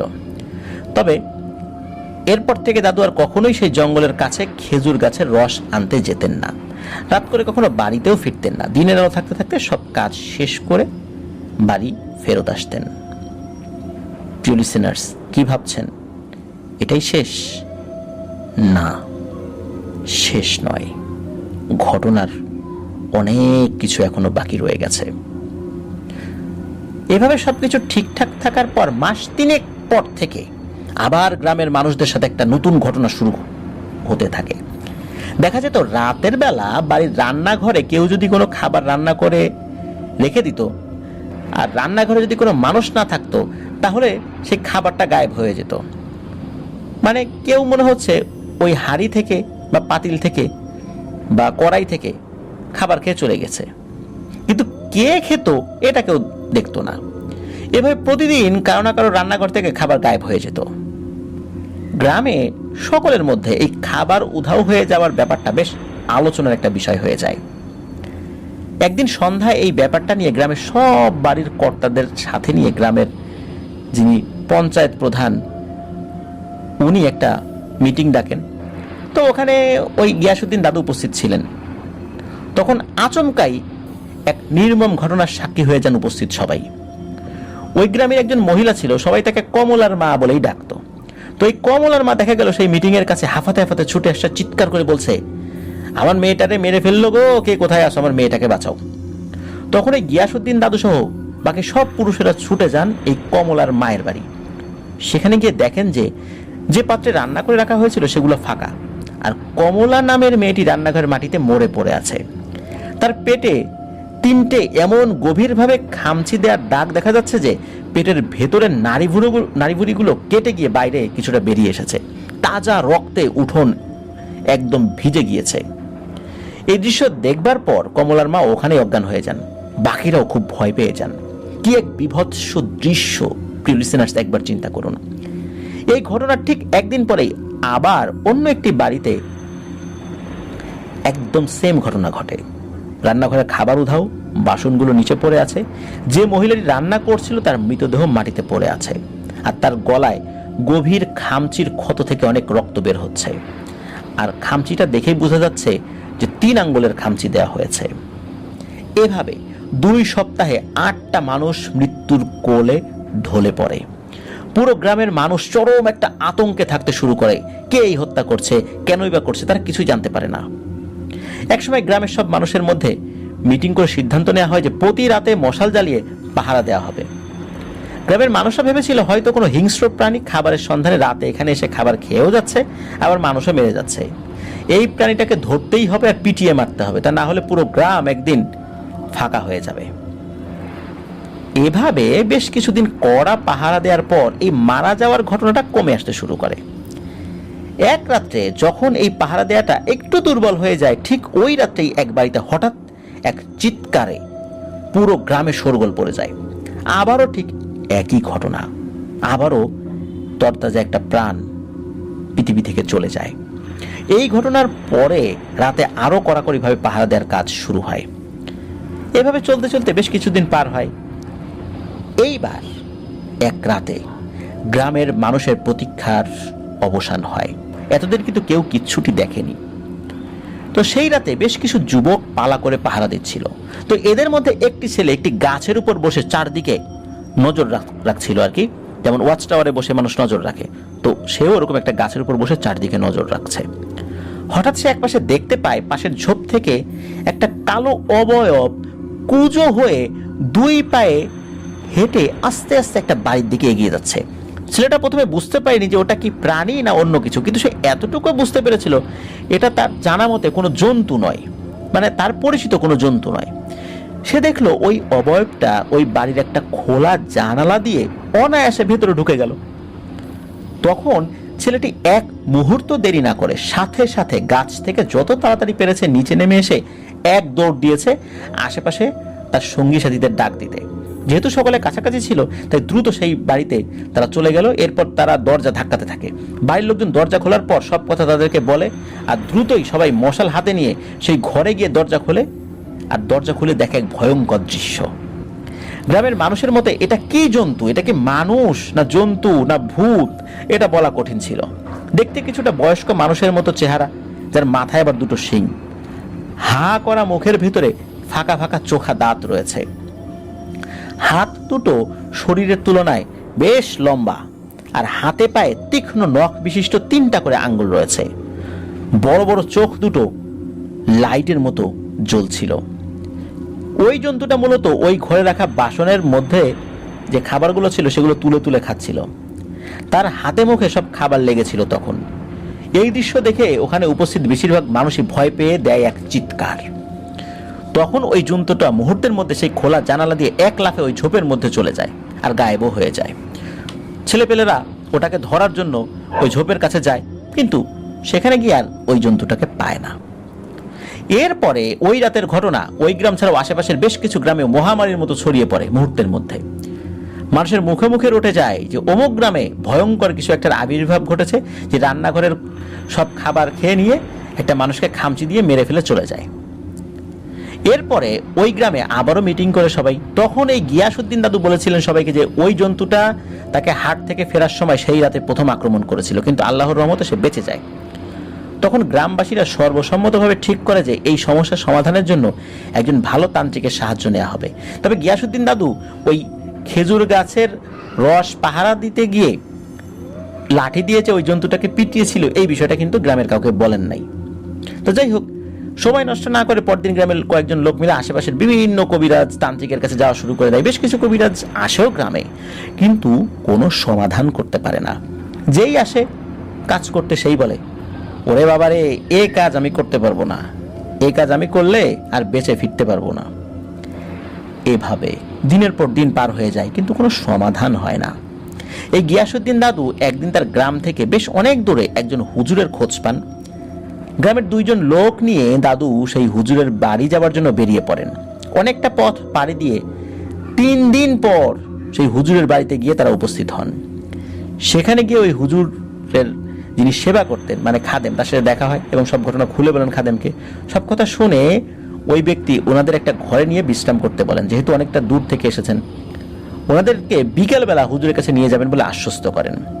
যথারীতি সেই বিকেলে তাদের সেই হুজুরের কাছে নিয়ে যাওয়া হয়। সবাই গিয়ে দেখেন ওই হুজুর খুবই বৃদ্ধ একজন মানুষ, বয়স 90-এর উপরে হয়ে গিয়েছে বলে মনে হচ্ছে। সেই হুজুর ওনাদের মুখ থেকে সব ঘটনা শোনেন এবং তিনি বলেন যে খোঁজ খবর নিয়ে যদি কোনো তথ্য পান তাহলে এই বিষয়টা উনি তাদেরকে জানাবেন এবং তাদেরকে আবার ডেকে পাঠাবেন। তো যেতে 3 দিন লেগেছিল। এর পিছনে কারণ হলো যে সঠিক গ্রামের নামটা তারা জানতেন না। এই গ্রামে যায়, এই গ্রাম আলাদা বলে যায় অমুক গ্রামে, কিন্তু অমুক গ্রামে শোনা যায় যে না, আসলে কাছাকাছি নাম ওই গ্রামের, সেটা এই গ্রাম না অন্য গ্রাম। এইভাবে তারা ঘুরেছে। আর গ্রামের মানুষ সাধারণত সন্ধ্যার পর, যেখানে সন্ধ্যা হয়েছে, ওখানে কোনো মসজিদে গিয়ে রাত কাটিয়েছেন, আর ওখানকার যারা লোকজন ছিলেন তারাও তাদেরকে সমাদর করেছেন, এই জন্য খুব একটা সমস্যা হয়নি। মূলত পথটা ছিল একদিনের, এরকম ঘোরার কারণে 3 দিন লেগেছিল, ঠিক খবর না নিয়ে গেলে যেটা হয় আর কি। তো ওই হুজুর বলেন যে আপনারা এই বাড়িতেই থেকে যান, একদিন পর আপনাদেরকে জানানোর চেষ্টা করব। তো পরের দিন ঠিক মাগরিবের সময় অতিক্রম হয়ে গেছে, মাগরিবের নামাজ পড়া হয়ে গেছে, তখন হুজুর তার খাদেমকে দিয়ে খবর পাঠান যে ওনাদেরকে ডাকেন, দেখা করব। তো ওনারা গিয়ে দেখলেন হুজুরের চেহারা একটা দুশ্চিন্তার ছাপ। ওনারা কিছু জিজ্ঞেস করার আগেই সেই হুজুর সাহেব ওই গিয়াসউদ্দিন দাদুকে উদ্দেশ্য করে বলেন, বাবা গিয়াসউদ্দিন, তুমি তো অনেক বড় একটা ভুল করে ফেলেছো বাবা। আমি জানি তুমি সেটা মনের অজান্তেই করেছো, কিন্তু তোমার ভুলের কারণেই মূলত এই গ্রামবাসীরা খেসারত দিচ্ছে। তখন গিয়াসউদ্দিন দাদু বলে, তো হুজুর, আমি আবার কি ভুল করলাম? উল্টো আমি তো ওই শয়তানের দ্বারা আক্রান্ত হয়েছি। তখন হুজুর বলেন, তোমার কি মনে আছে একদিন খেজুরের গাছের কাছে তুমি একটা লাল কাপড়ে মোড়ানো হাড়ি পেয়েছিলে? শুধু তাই নয়, লোভের বশবর্তী হয়ে তুমি সেই হাড়িটা ভেঙেও ফেলেছিলে, কিন্তু কিছুই পাও নাই। তুমি কি জানো ওই হাড়িটা তুমি যখন ভেঙে ফেলেছিলে তখন ওটার মধ্যে থাকা খুবই খারাপ একটা শক্তিকে তুমি মুক্ত করে দিয়েছিলে। দ্বিতীয়বার যখন তুমি ওটাকে দেখেছিলে গাছ থেকে হাড়ি নামিয়ে রস খেতে, তখন তোমার এটা বোঝা উচিত ছিল যে ওটা কোনো মানুষ হতে পারে না। তুমি কি করলে? তুমি উল্টো ওটাকে অনেক আঘাত করলে, যার জন্য ওটা আরো অনেক বেশি রেগে গিয়েছে। ওটা কি কোনো পিশাচ না জিন না কোনো দানব, সেটা আমার কোনো অনুগত জিনেরা বুঝতে পারছে না, তবে আমি অনুধাবন করতে পারছি যে ওটা হয়তো শয়তানেরই কোনো অংশ হবে। কোনো একজন সিদ্ধ পুরুষ তার সাধনায় ব্যাঘাত ঘটানোর কারণে 800 বছর আগে এই খারাপ শক্তিকে বন্দী করেছিলেন। তখন ওই শয়তানের শক্তি অনেক ছিল, কিন্তু সেই সিদ্ধ পুরুষের সাধনার কাছে সে আসলে কিছুই ছিল না। একটা লাল কাপড়ে মুড়িয়ে শক্ত করে ওই হাড়ির মুখটা লাগিয়ে মাটির নিচে পুঁতে দেওয়া হয়। বিভিন্ন সময় গাছের শেকড় যখন মাটির নিচে চলে গিয়েছে, আবার নিচ থেকে শেকড় আস্তে আস্তে মাটির দিকে উপরের দিকে ওঠা শুরু করেছে, তখন ওই হাইটাও উপর দিকে আস্তে আস্তে উঠতে শুরু করে। এরপর বিভিন্ন লতা পাতা যখন মাটির গভীরে ঢুকে গিয়েছে, লতা পাতাও বড় হয়ে গেছে, বিভিন্ন কারণে ওই হাইটা উপরের দিকে প্রকৃতির নিয়মেই আস্তে আস্তে ওই গাছের শেকড়ের দ্বারা প্রভাবিত হয়ে উপরের দিকে উঠতে শুরু করে। আর যে লাল কাপড়টা, এটাও কিন্তু 800 বছর আগের কাপড়। এই কাপড়টা বিশেষ এক ধরনের মন্ত্রসিদ্ধ কাপড়, যার কারণে মাটিতে এটা পচে না, এই জন্য এই 800 বছরের কাপড়টাও পচেনি। দীর্ঘ একটা সময় বন্দী থাকার কারণে ওই শয়তান যেমন অনেক ক্ষুধার্ত হয়ে পড়ে, তেমনি তার শক্তি অনেকটা কমে যায়। তার ক্ষুধার কারণে সে প্রথমে রান্নাঘরে ঢুকে খাবার খালিয়ে পালিয়ে যেত। এরপরে একদিন যখন ওই কমলা নামে মেয়েটি রান্নাঘরে রান্না করছিল, তখন ওই শয়তান তাকে তার শিকার বানায়। ওই মেয়েটাকে ওখানে হত্যা করে সব খাবার খেয়ে পালিয়ে যায়। এরপর একের পর এক সুযোগ পেলেই সে এই হত্যাকাণ্ড চালিয়ে যাচ্ছে আর খাবারও খেয়ে যাচ্ছে। মানুষকে হত্যা করে সে তার শয়তানি শক্তি বৃদ্ধি করছে এবং এখন আগের থেকে অনেক শক্তি সে বাড়িয়েও ফেলেছে। আমি আমার জিনদের কাছ থেকে সমাধানের ব্যাপারে যখন জানতে চাই, তখন আমার জিনেরা বারবার শুধু আমাকে সাবধান করে বলে দিয়েছে, হুজুর খবরদার খবরদার, আপনি এই কাজে কোনোভাবেই মাথা ঘামাতে যাবেন না। যদি যান তাহলে আপনার মৃত্যু কিন্তু নিশ্চিত। শুধু আপনি কেন, আমি বা আমার গোত্রের কোনো জিনই এই শয়তানের মোকাবেলা করতে পারবে না, কারণ এর বয়স অনেক, একে মারার কোনো পদ্ধতি কারোরই জানা নাই। এটা এমন এক খারাপ শক্তি, এটা কি ধরনের খারাপ শক্তি সেটা আমার জাতির জিনেরা কিছুটা হলেও অনুভব করতে পেরেছে, কিন্তু এটা এমন একটা খারাপ শক্তি, এটাকে পরাস্ত করা মানুষ কেন কোনো জিনের পক্ষেও অনেকটাই অসম্ভব। তাই এর একটাই সমাধান, যত তাড়াতাড়ি সম্ভব সব মানুষদের ওই গ্রাম ছেড়ে অন্য জায়গায় পালিয়ে যেতে হবে, না হলে এই হত্যাকাণ্ড কিছুতেই বন্ধ করা কারোর পক্ষে সম্ভব নয়। আর ও অন্য কোনো গ্রামে এই মুহূর্তে যেতেও পারবে না। হুজুর হতাশ হয়ে বলেন যে আমাকে ক্ষমা করবেন, আমি আপনাদের কোনো রকম সাহায্য করতে পারছি না।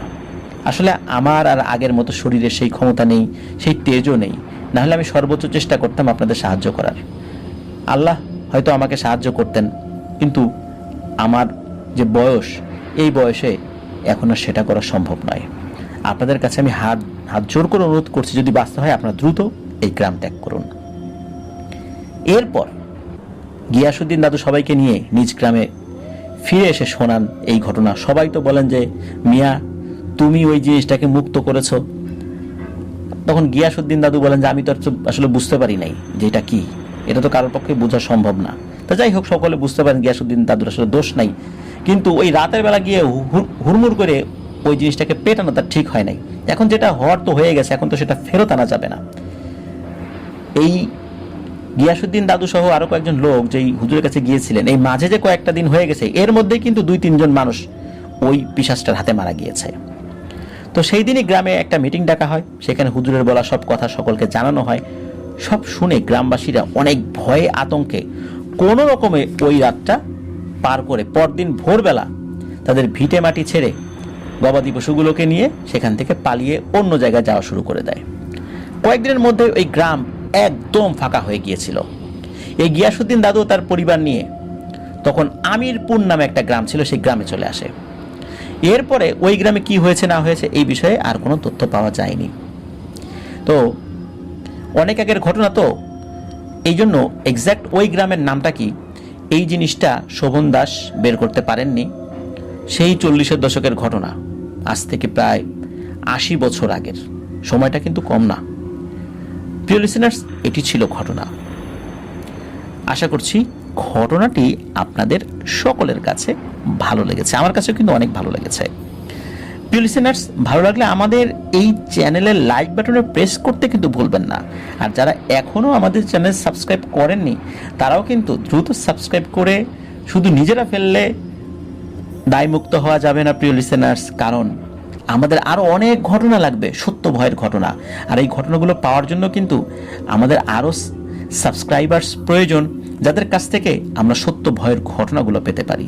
তা না হলে একদিন আমরা এভাবে সত্য ভয়ের ঘটনাগুলো শুনিয়ে আপনাদেরকে আর হয়তো মজা দিতে পারবো না। যখন ঘটনা শেষ হয়ে যাবে তখন আপনারা বলবেন আর ঘটনা কই, ঘটনা কই, কিন্তু ঘটনা কোথায় পাবো?